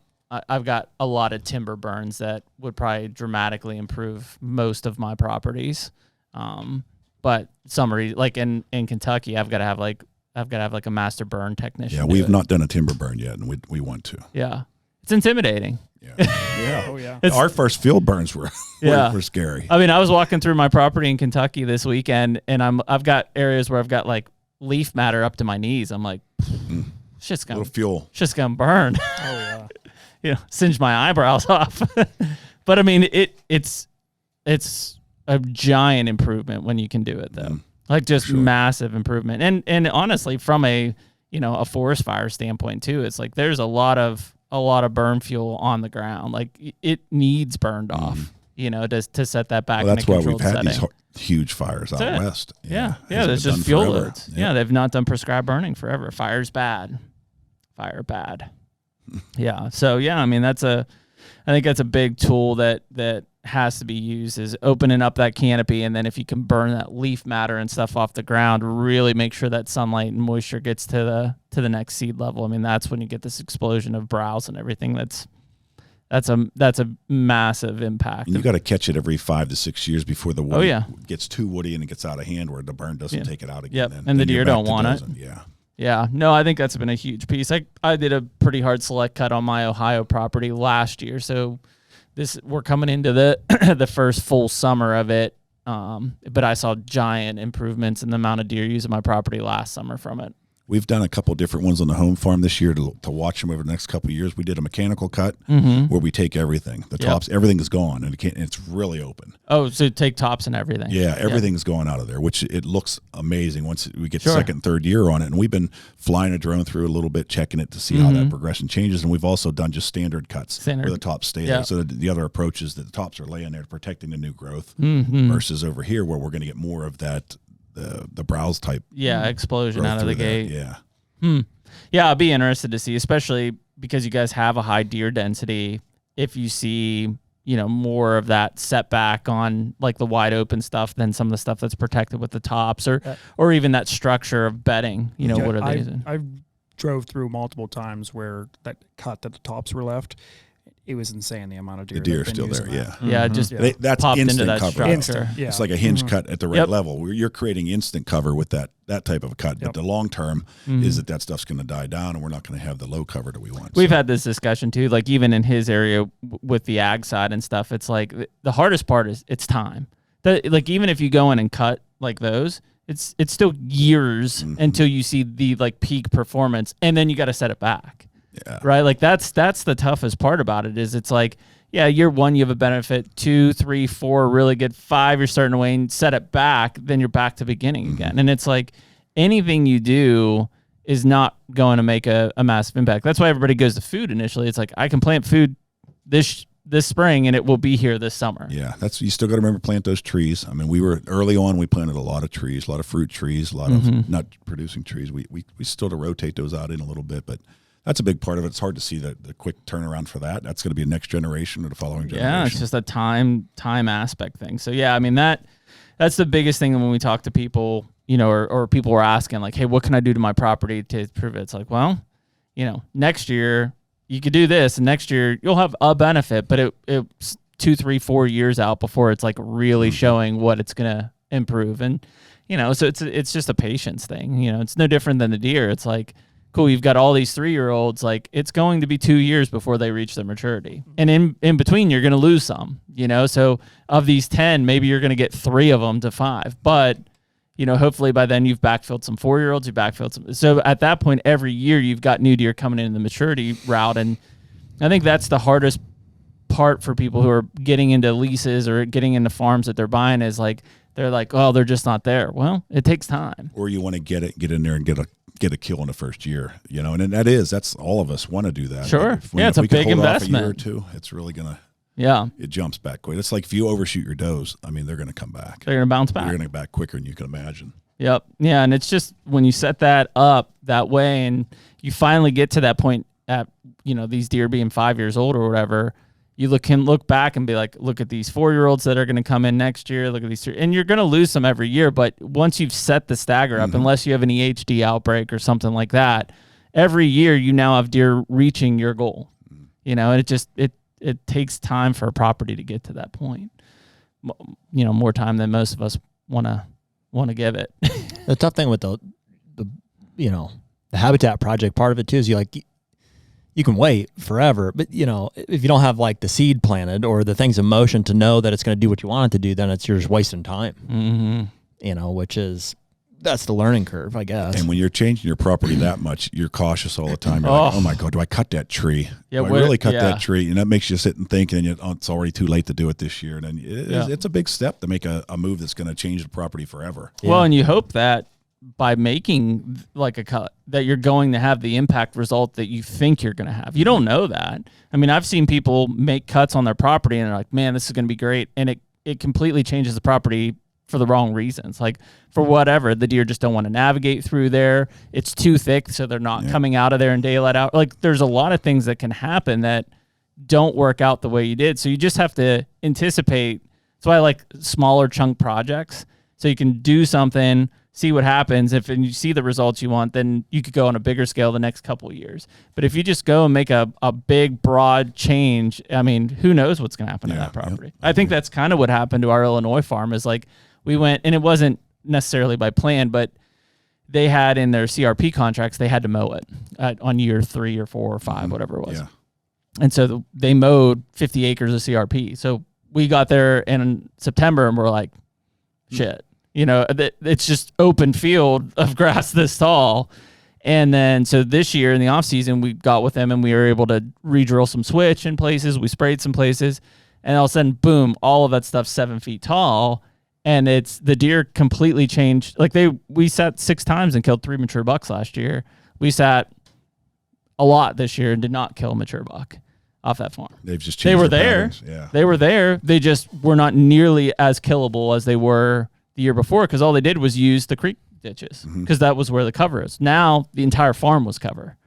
And so, which if long term that equals an older age class overall, then fine. So fine. Be it. You know, we'll figure it out. But it went from fairly easy to kill these mature bucks to they're there and they're not easy. So now it's just, you know, that was because we did a pretty broad change to the whole farm in 1 year. It was really the first year we had the farm to be able to do that. Is it in a CRP program, or are you allowed to go in there? It is. You really can't manipulate it with plots. 10% we're allowed to put into plots. Okay.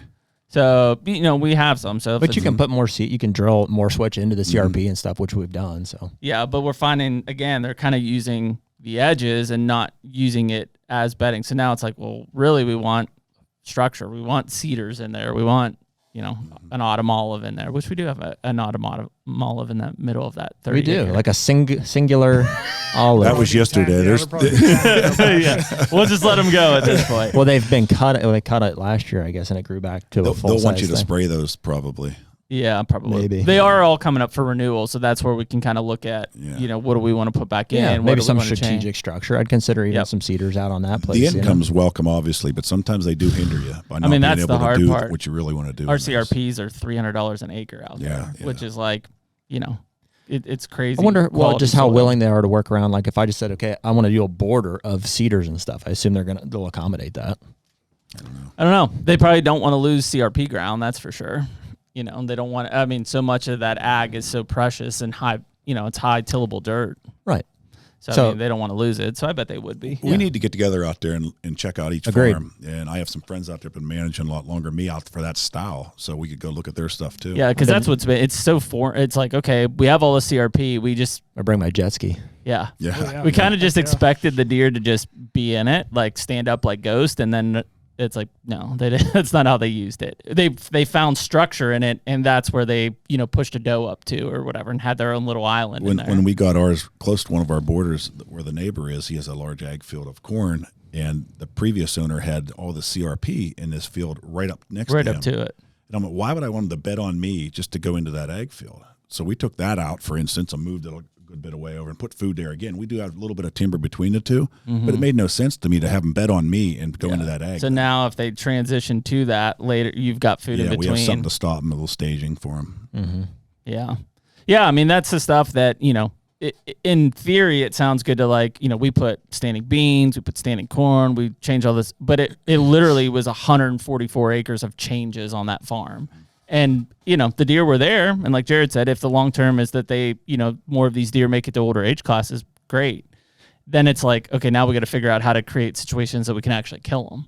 That's sort of the long involvement on my home farm in PA is I had food everywhere, like I said, and you're seeing the deer. You couldn't hunt them. They were there. I mean, we'd kill deer every year. We get our deer, but it was hard. You really had to figure. You're figuring it out, like you said. You're hunting maybe a little bit more that way, but by shrinking that down now and providing that browse in the forest, we're still feeding the same number of deer, just making it easier to hunt. I haven't. Well, maybe I'll eat my words, but I haven't heard anybody complain about like not being able to kill the 7, 8, 9-year-old deer that are on their place. Like if you know what I mean, if they're growing them to that age, like you'll figure out a way. The hard part is securing that, getting them to that age. Yeah. So. Yeah, man. I mean, I think there aren't many guys who are just going to complain about having 7-year-old bucks on their property. Like, sure, there's some frustration if you are trying to kill them and you can't, but it's like, if you can get them there, boy, that's 90% of the battle at that point. You know, it's just how do you get them there? And then, you'll figure out. I mean, it's just enough time and seat to kill them at that point. That's it. Cool. Forgive me. You're looking at me. I'm got a mouthful of water. I thought you were going to say something and you just had a mouthful of water. No. That is the hard part. But we'll have to definitely get linked up on your guys' Illinois stuff. We're real close, right? Yeah, we're not far. Like awesome. Only 30 minutes or That'd so. be fun. Maybe if we'll link up on shed hunting or something. We haven't honestly walked the whole farm since the day we saw it for the first time. Yeah, the day we put our offer in. Yeah, and We've it was just stayed summer, out of you know, areas. so we just speed walked. You fortunate to have turkeys on there in the spring? Yeah, We do. We have a lot of turkeys, actually. We're loaded right now, and every spring they leave Weirdest us. thing. Really? Like Yeah. tons. We of didn't turkeys. even like make it a big deal, and then we're like, yeah, we got gobblers all over the place. They're like, what? And I was like, yeah. They're like, you can come turkey hunt ours. We're not. Yeah, we don't care. Yeah, we don't care about them. But yeah, they're there, and we didn't. Yeah, if we did see a decent amount this fall, but they're there in the spring. Like We're loaded right now. I mean, there's gobblers all over the place, but come spring they go south. Well, here there might be one or two left on us, or the neighbors have a couple, but it's just so weird. Yeah. Yeah. I think we're raising a lot of raccoons out there, so we're going to do something about that pretty soon. Yeah, With the corn. just everything. They're everywhere. With a standing corn, you mean? Yeah. Oh yeah. I don't know. We haven't seen a ton. We're raising some big ass fox squirrels. This is what Oh we're yeah, raising. yeah. That's kind of cool to see Some too. bitches are like groundhogs in the tree. Yeah.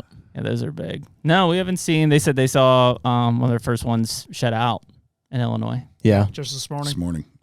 Yeah. I guess we're kind of getting there, right? I think February 1st is kind of the when I see a lot, like that's the main tipping point when they start to go there. But have you maybe we'll wrap on? Have you seen or talked with your neighbors? Like, are they getting bucks on camera that you guys aren't getting on camera? If they're being honest with us, yeah. Yeah, we see that too. Yeah, we have. Seems really weird, doesn't we really it? only have one hunting group of neighbors that we can talk to. But there's another one. It's pretty rough relationship there, and not anything we've done. It's previous owners and back and forth. But Illinois is different too. You know, they Tight don't really lips. and like you said, we have the one where any deer running a racked buck, probably someone going to shoot it. So that's tough too. That makes us just keep concentrating more to the center of us. But the couple that I helped a guy get a buck out of ours this year. He shot it on the border and came in, and I was talking to him. And really nice guy, him and his family. And he said that I'd ask him what they see this buck, they see that buck. And he said they saw that drop tine buck. He said they were hoping to see it again. I said, I think he's gone. But no, for the most part, we don't have a good enough relationship with anybody that want to share that information just yet. Yeah, Jared was talking to one of our neighbors not too long ago, and like they were showing pictures, which was good, and it was like, I don't recognize any of these deer, which was really weird. Yeah. Because it's like literally there's a gravel road and they're 140 acres and like right there. Especially how much those deer travel out there. Yeah, use the river corridors and stuff. Yeah, I mean they're on the Spoon River, which is right across the road from us, but yeah, it was just really weird. I'm like, you would think some of these were like, oh, that's this deer. Don't know.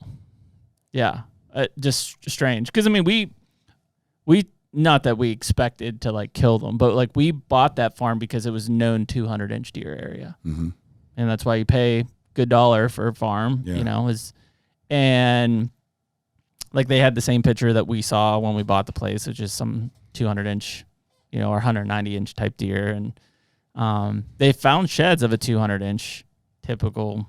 I don't think a 200-inch though is going to be every year on a farm like that. It's going to be, you have to be patient, and every couple of years it's going to come around. Just seems weird, like where they go. Yeah. Like if somebody killed them, you're legally. And how does he show up, be 200 inches and 8 years old or 6?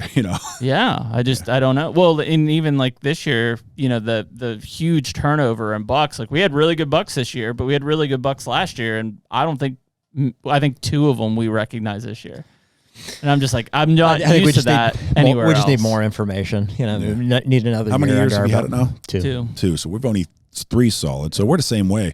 I was going into areas to help find that deer for this guy, and I really haven't been in it much, and we stayed out of it. And he said, "Why don't you have any stands in here?" I said, "Well, we don't hunt our borders too hard, but I'm thinking we need to get in here. Yeah, we need to get in It's there. just a lot of farm to see over a couple years, because every time you go out, it's the wrong time of the year to go busting into the timber. Yeah, we're like, no, we'll learn it in the spring again and get what you can. Right. That is the nice thing about our farm though. In the summertime, with a lot of those deer aren't there. Yeah, so it's pretty open. Yeah, to it's just like go you in can and go in, do whatever you need to do, and not worry about really pressuring anything. Yeah.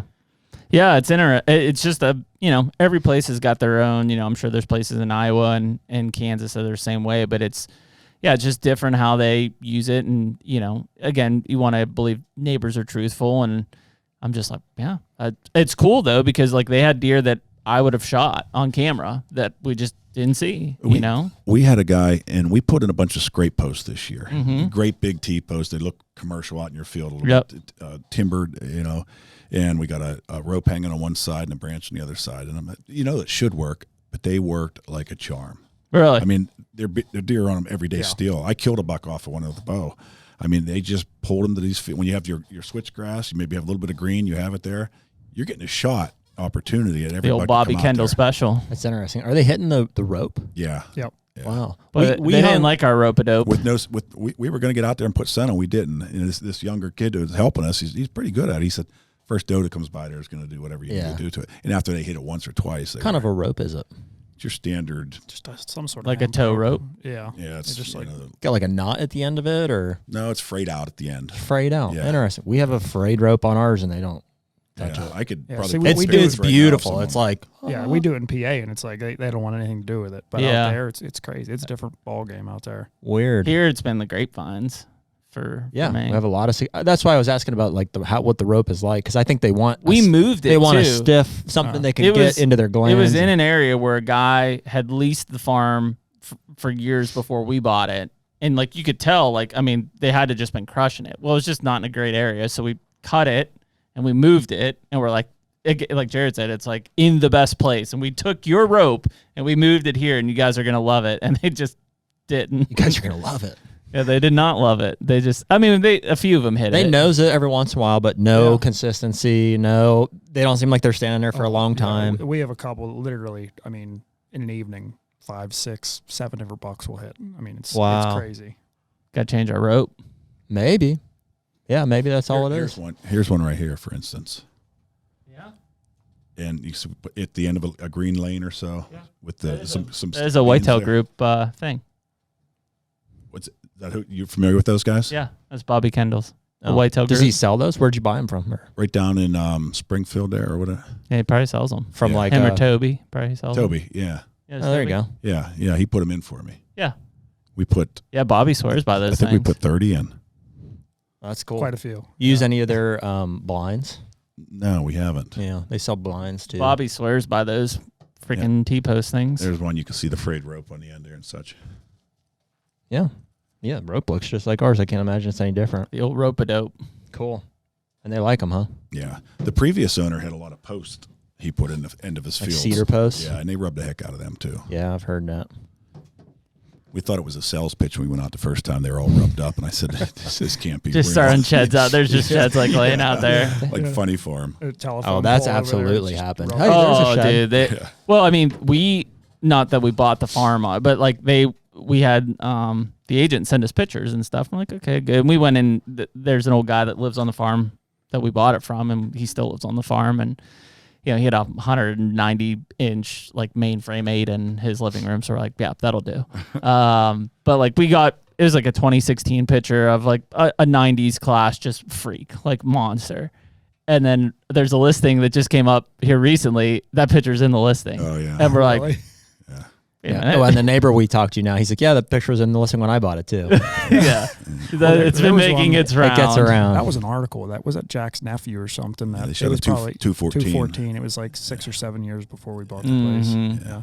Yeah. I mean, the neighbor or the guy that we bought it from does have a set of drop sheds of a 3-year-old that was like probably 60s with double drops on it, like just freak. Giant. It's awesome.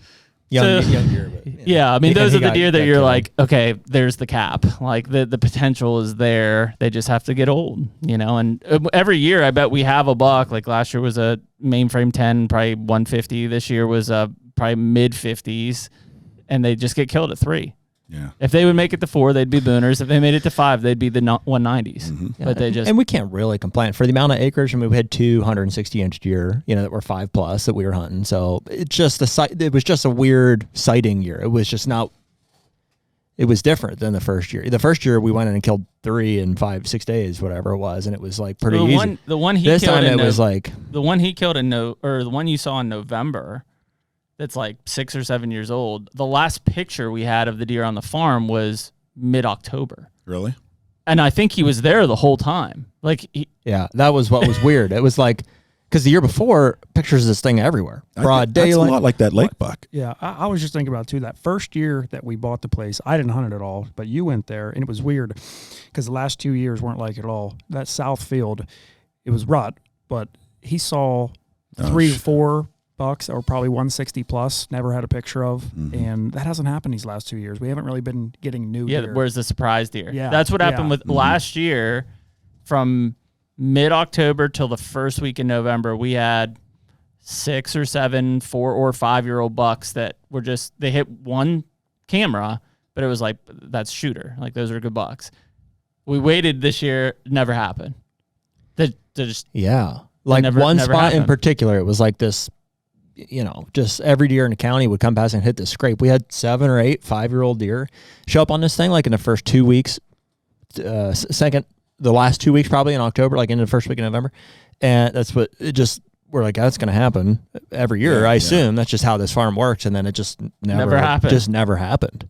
You made a good point. I didn't think about that, but that sounds definitely changed. That first year was insane. Yeah. That's the stuff where it's like, and we talked about it with, I don't know if it was Kendall or Ben. We talked about it with someone, but it was like, there's a point of like, just because of how we are all wired of like over managing a little bit. Like, not saying that happened there or what we did, but like something changed.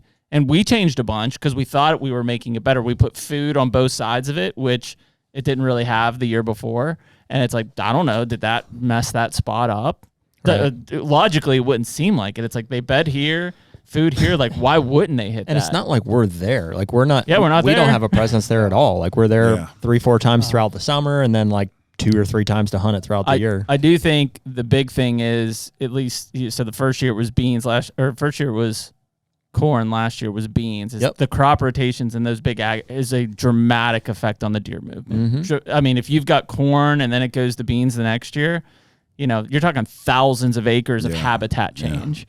So I will be surprised getting a third year. The rotation again and just to see, because we were corn. We thought this year was going to be cool. We're like, dude, we have the only cover and it's sea of beans around it. I thought it was worse this year than last year. And we did so much more work to it. Which makes me cautiously optimistic for next year. Yeah, I don't know. I was just thinking it wasn't Toby, it was Tanner. Tanner, Tanner. Come out. Yeah, that's who we had to come up. Yep. Yeah. Cool. So, but yeah, I don't know. I mean, they do a consult for you guys, or no? You just bought the stuff from him? We got some stuff off him. Helped us plan a little bit of stuff. And did you buy the farm off him? No. Can I ask? You don't have to say, because this is the hardest part. How'd you guys find that farm? Was it a listing or?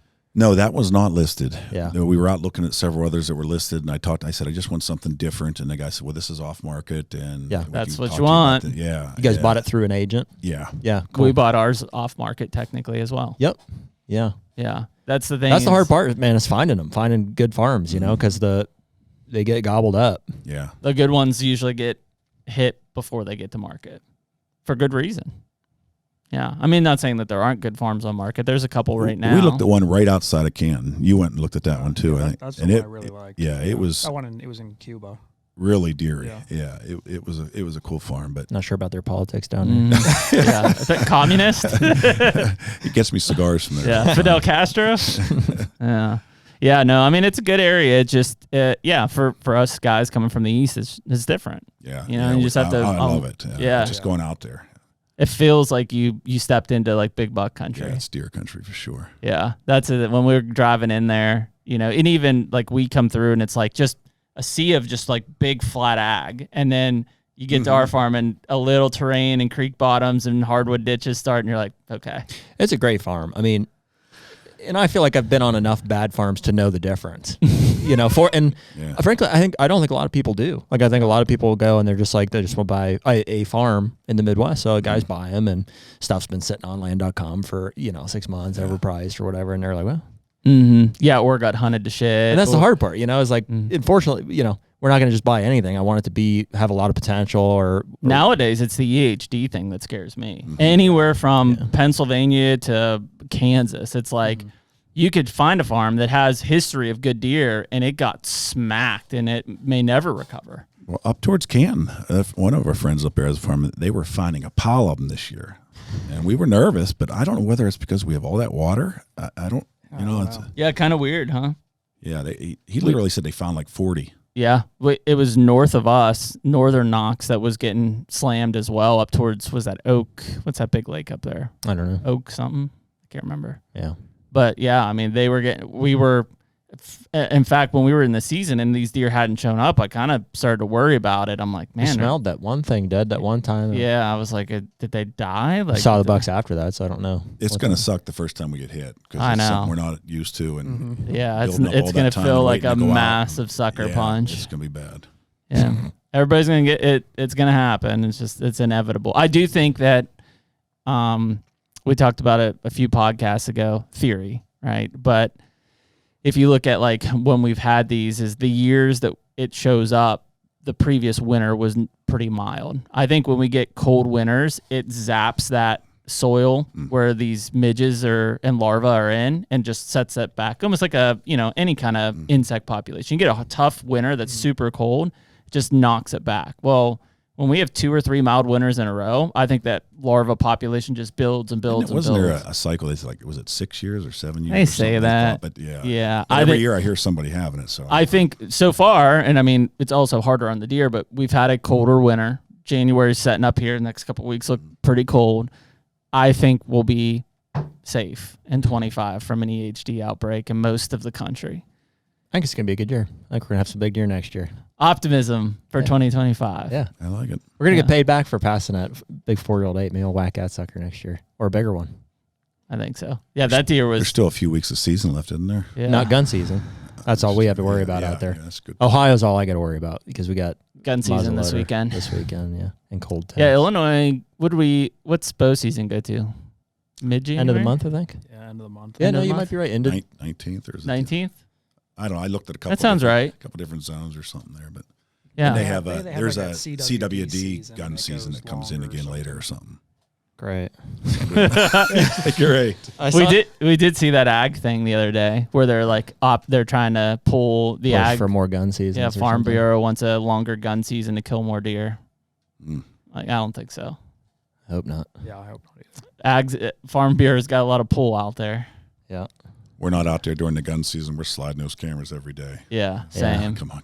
Yeah. Same. Jared was out there with his bow this year. And the only reason I was it was the front. I mean, it was like, we going to not hunt the front because it's gun season? And I had to be careful with it. I didn't access. Yeah, I was worried about pushing deer. And you saw one of the shooters a few times. I saw them both this year, yeah. And one I had, 40 yards. Probably. It's close. Close, but no cigar, How it goes, yeah. Be bigger next year. We'll see. Yeah. He's been there. I don't know who he is or what he is. I mean, the deer's been there a lot. I'd love to find those sheds. I bet they'll be there somewhere. Yeah, we got one in particular that I'm hopefully find his sheds, but I'm looking forward to what he does next summer. That wide one. Yeah. There's a couple surprise ones. I wish like that Mike Honcho buck, if he would show up, I'd just like melt. Be amazing. Yeah, it'd be awesome. We knew though. As soon as we saw him, we're like, that son of a bitch is getting shot. It's just this deer that nobody's going to pass. The frame's too big. And he's 3 years old. He's stupid. He's just walking around. He daylighted like 17 days in a row. I'm just like, what's wrong with you? Just go lay down somewhere. That's just what I wish you could just cut those deer, catch them and cut their horns off. Is he gone or you just... As far as we know. Yeah, we haven't seen him. We had one like that. He passed up at a broken G2, a nice big buck. And we lost it for a good while. And like last week, he showed up again. I'm like, okay. So I think that's the best thing that can happen to him is they bust a horn off. Or I've got one in Ohio that is, I think he's 5 this year. No. I think he's 5, maybe 4, yeah. No, I think he's 5. I'm trying to remember. And he got injured. In fact, I think he got shot like in the shoulder or something last year. So this year he looks weak, like went downhill as a 5-year-old, but he looks good and healthy now. I'm kind of hoping that deer might explode. Blow up as a 6-year-old. Yeah. And he's a good genetic deer, so we'll see. Yeah, I don't know. I had a couple Kentucky bucks show back up that I've been missing, so that was good. But yeah, we have food. We've got plenty of standing. It's just, they're like not even eating our standing beans. It's really weird. Soon. Yeah. That's what we keep saying. They're just moving into ours now. Are they? Yeah. Yeah. We're about, this next 14 days, well, if you're listening to this, we're in it, but it's going to be cold. Like single digits, wind chills below 0 for 7-8 days in a row. Like that'll put them on. Your beans are gone in Ohio, though. Yeah, mine got picked over hard in December. You guys have a cabin on that place? Like a place that you stay? Yeah. Awesome. Yeah. Did you build that or was it there? No, it was there. Yeah. The previous owner actually brought it from another farm he had. and built a foundation underneath it and dropped this cabin on shit. it. Yeah, it's kind of cool. We had old pictures and story of it and everything. Yeah, that's awesome. Yeah, we'll definitely have to go out and we know a lot of people out there. I'm sure you guys too. It's fun. It's fun. Hook up, do some fishing, do some fish fries. We'll jump our little Midwest bar tour. Oh yeah, catch some crappie. And I got a nice local guy there that'll drive us around too. I like that. Little chauffeur. Yeah. Not cut. Not cut. No. Not cut. That's what I'm going to need if my court hearing at the end of the month doesn't go well. Does he cover Pennsylvania? He could. You'll find a good one. Yeah. We'll hire an intern for you. Cool. Nick. Yeah. The HUNTR Podcast is brought to you by Sever.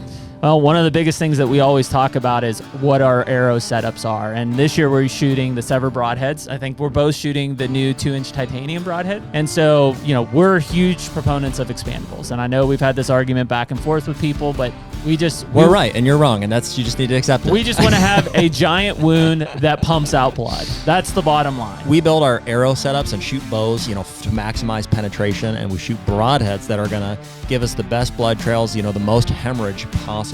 And so part of those setups is we're also shooting the Easton arrows here coming up pretty soon. So we've shot the Victory in the past, and there's all kind of great arrow shafts on the market, but we're looking for a whole system from broadhead to arrow components to the arrow shaft itself. And the more we look at some of these Easton shafts and the components that go with them, that setup's going to be really deadly for us. Yeah, I'm actually using the Easton traditional axis right now in my traditional setups for both my recurve and my longbow. I've got a 100 grain brass insert on those, and then obviously I'm using a fixed blade broadhead on those specific shafts. Right on. So, but yeah, our goal is always to be shooting the best broadhead that we think is going to be the most lethal for our setups. We've done plenty of research. We believe in the Sever broadheads, and we hope you would check them out at Sever Broadheads as well. Well, cool, guys. Well, appreciate you coming down in the studio and bullshitting. Like I said, long time coming, and should be fun. You guys going to ATA this year? Well, that's something you brought up, and I'd like to end on a different note. Yeah. Something very new for us this year. Outdoor industry, the TV shows, all this kind of stuff it's a brutal industry, honestly. It is. And it was a long learning curve for me to be in this. And so many years I realized when I started it, I came from a service industry. I was a school bus contractor, so I wasn't much of a salesman. So didn't have to be, really. Didn't have to be. But I knew that it's going to take me 3-4 years to get this show up to where it could at least pay some of its bills on its own. And it turned out to be 4 years, So we got to a point where we have producers now that are stand-up guys and really work their butts off for the show. And we turned it around where we're paying our bills, we're paying for production, we're paying for our radio, we're paying for everything we need to do, and we have enough money to go around a little bit on the show itself. So we've paid our dues on it, and to give back, we're going to become an employee-owned company right now, the Bearded Buck. Oh, cool. So Gavin and Patrick are now owners of the Bearded Buck with this. So they're going to be hosts along with producers, because it's hard to find a producer. Cool. It's a tough industry for producers, and not to run through producers or get them out here and not pay them anything or use an intern and not do it good enough. These guys need to do better for themselves. And to do that, put them on board to where they got skin in the game. They're going to want to contribute a little bit more to help us try and find good partners. We've been fortunate over those years when I was working in my day job that we could pick and choose partners to work with. We want to get somebody, we love the products. We really were comfortable with them, and we want to represent them, not just pick up something to do it. There's a long learning curve where you're, okay, I'll do this product trade deal with you, but product trades don't pay any of the bills. So we've really got to that point now where we want to be able to give back, keep the same producers in line with this and let them working. And now they're going to be doing a little bit of both. We got some guys that are good hunters, great producers, great editors, and we want to reward that. And we don't want to always be looking for some. So the last couple of years, we found the right ones.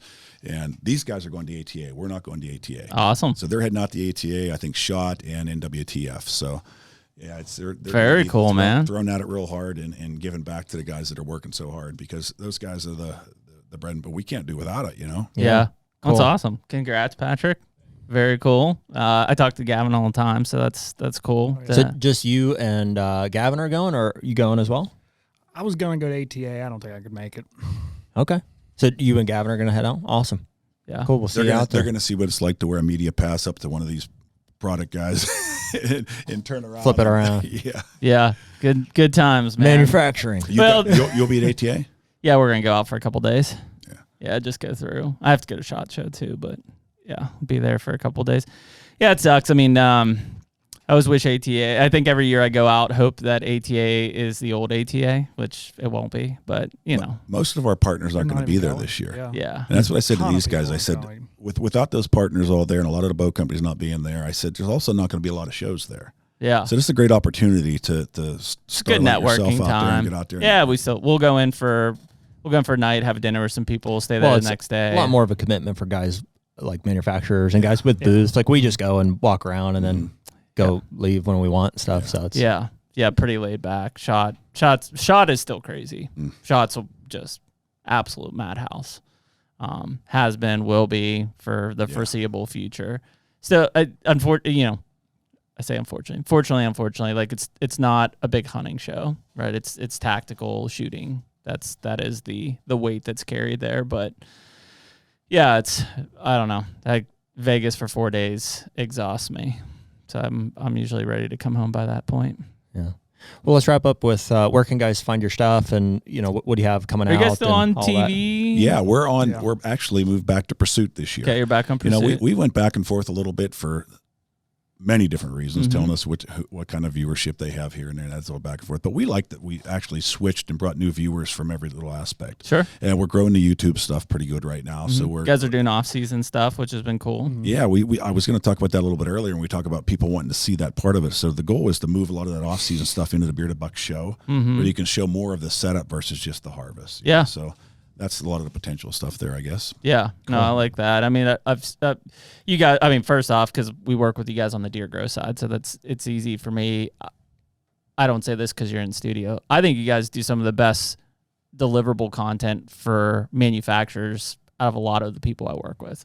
Coming from being in a manufacturer seat as well as an advertiser seat, it's tough. Like we don't have time to micromanage, right? And it's like pulling teeth to get content. Like there's not much more frustrating than that. Well, appreciate hearing that, and it's so important for us to hear that because, to say it's a business, you have to have a product, and our product isn't the show, it isn't the hunting part, it's the work we can do for deliverables for our partners afterwards. But you have to build up that audience, enough people that want to watch you to understand the product you're using. So that was the hurdle for so many years, and now to be able to pick and choose good partners to work with and have the guys that can put together the deliverable content to get it back out there, and it's usable and it's actually somebody wants it, it's a good feeling. Yeah, well, and it's huge, man. I mean, the goal in a symbiotic relationship is like, if you guys give me good deliverables and then I use it and put money behind it as a company, it's a win-win situation, right?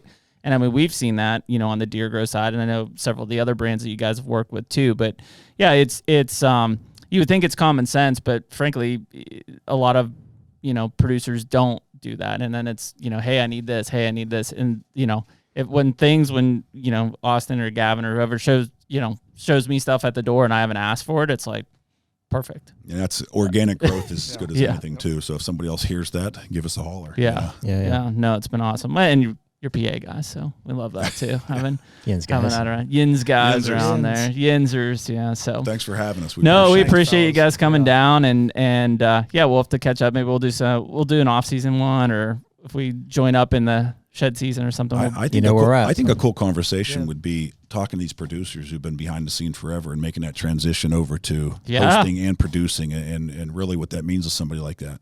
That'd be cool. Yeah, it might be fun to figure that out for Illinois Fish, do podcasts. Yeah, we could do. We've got a remote. We've got a remote set we can bring with us. Yeah, that'd be fun. Live from the boat. Oh man. Cool, guys. Well, appreciate you coming down. Anybody check out the Bearded Buck stuff, and we appreciate everybody listening to episode of 233 of HUNTR Podcast, and we will catch y'all next week. Later. Pretty awesome. Take me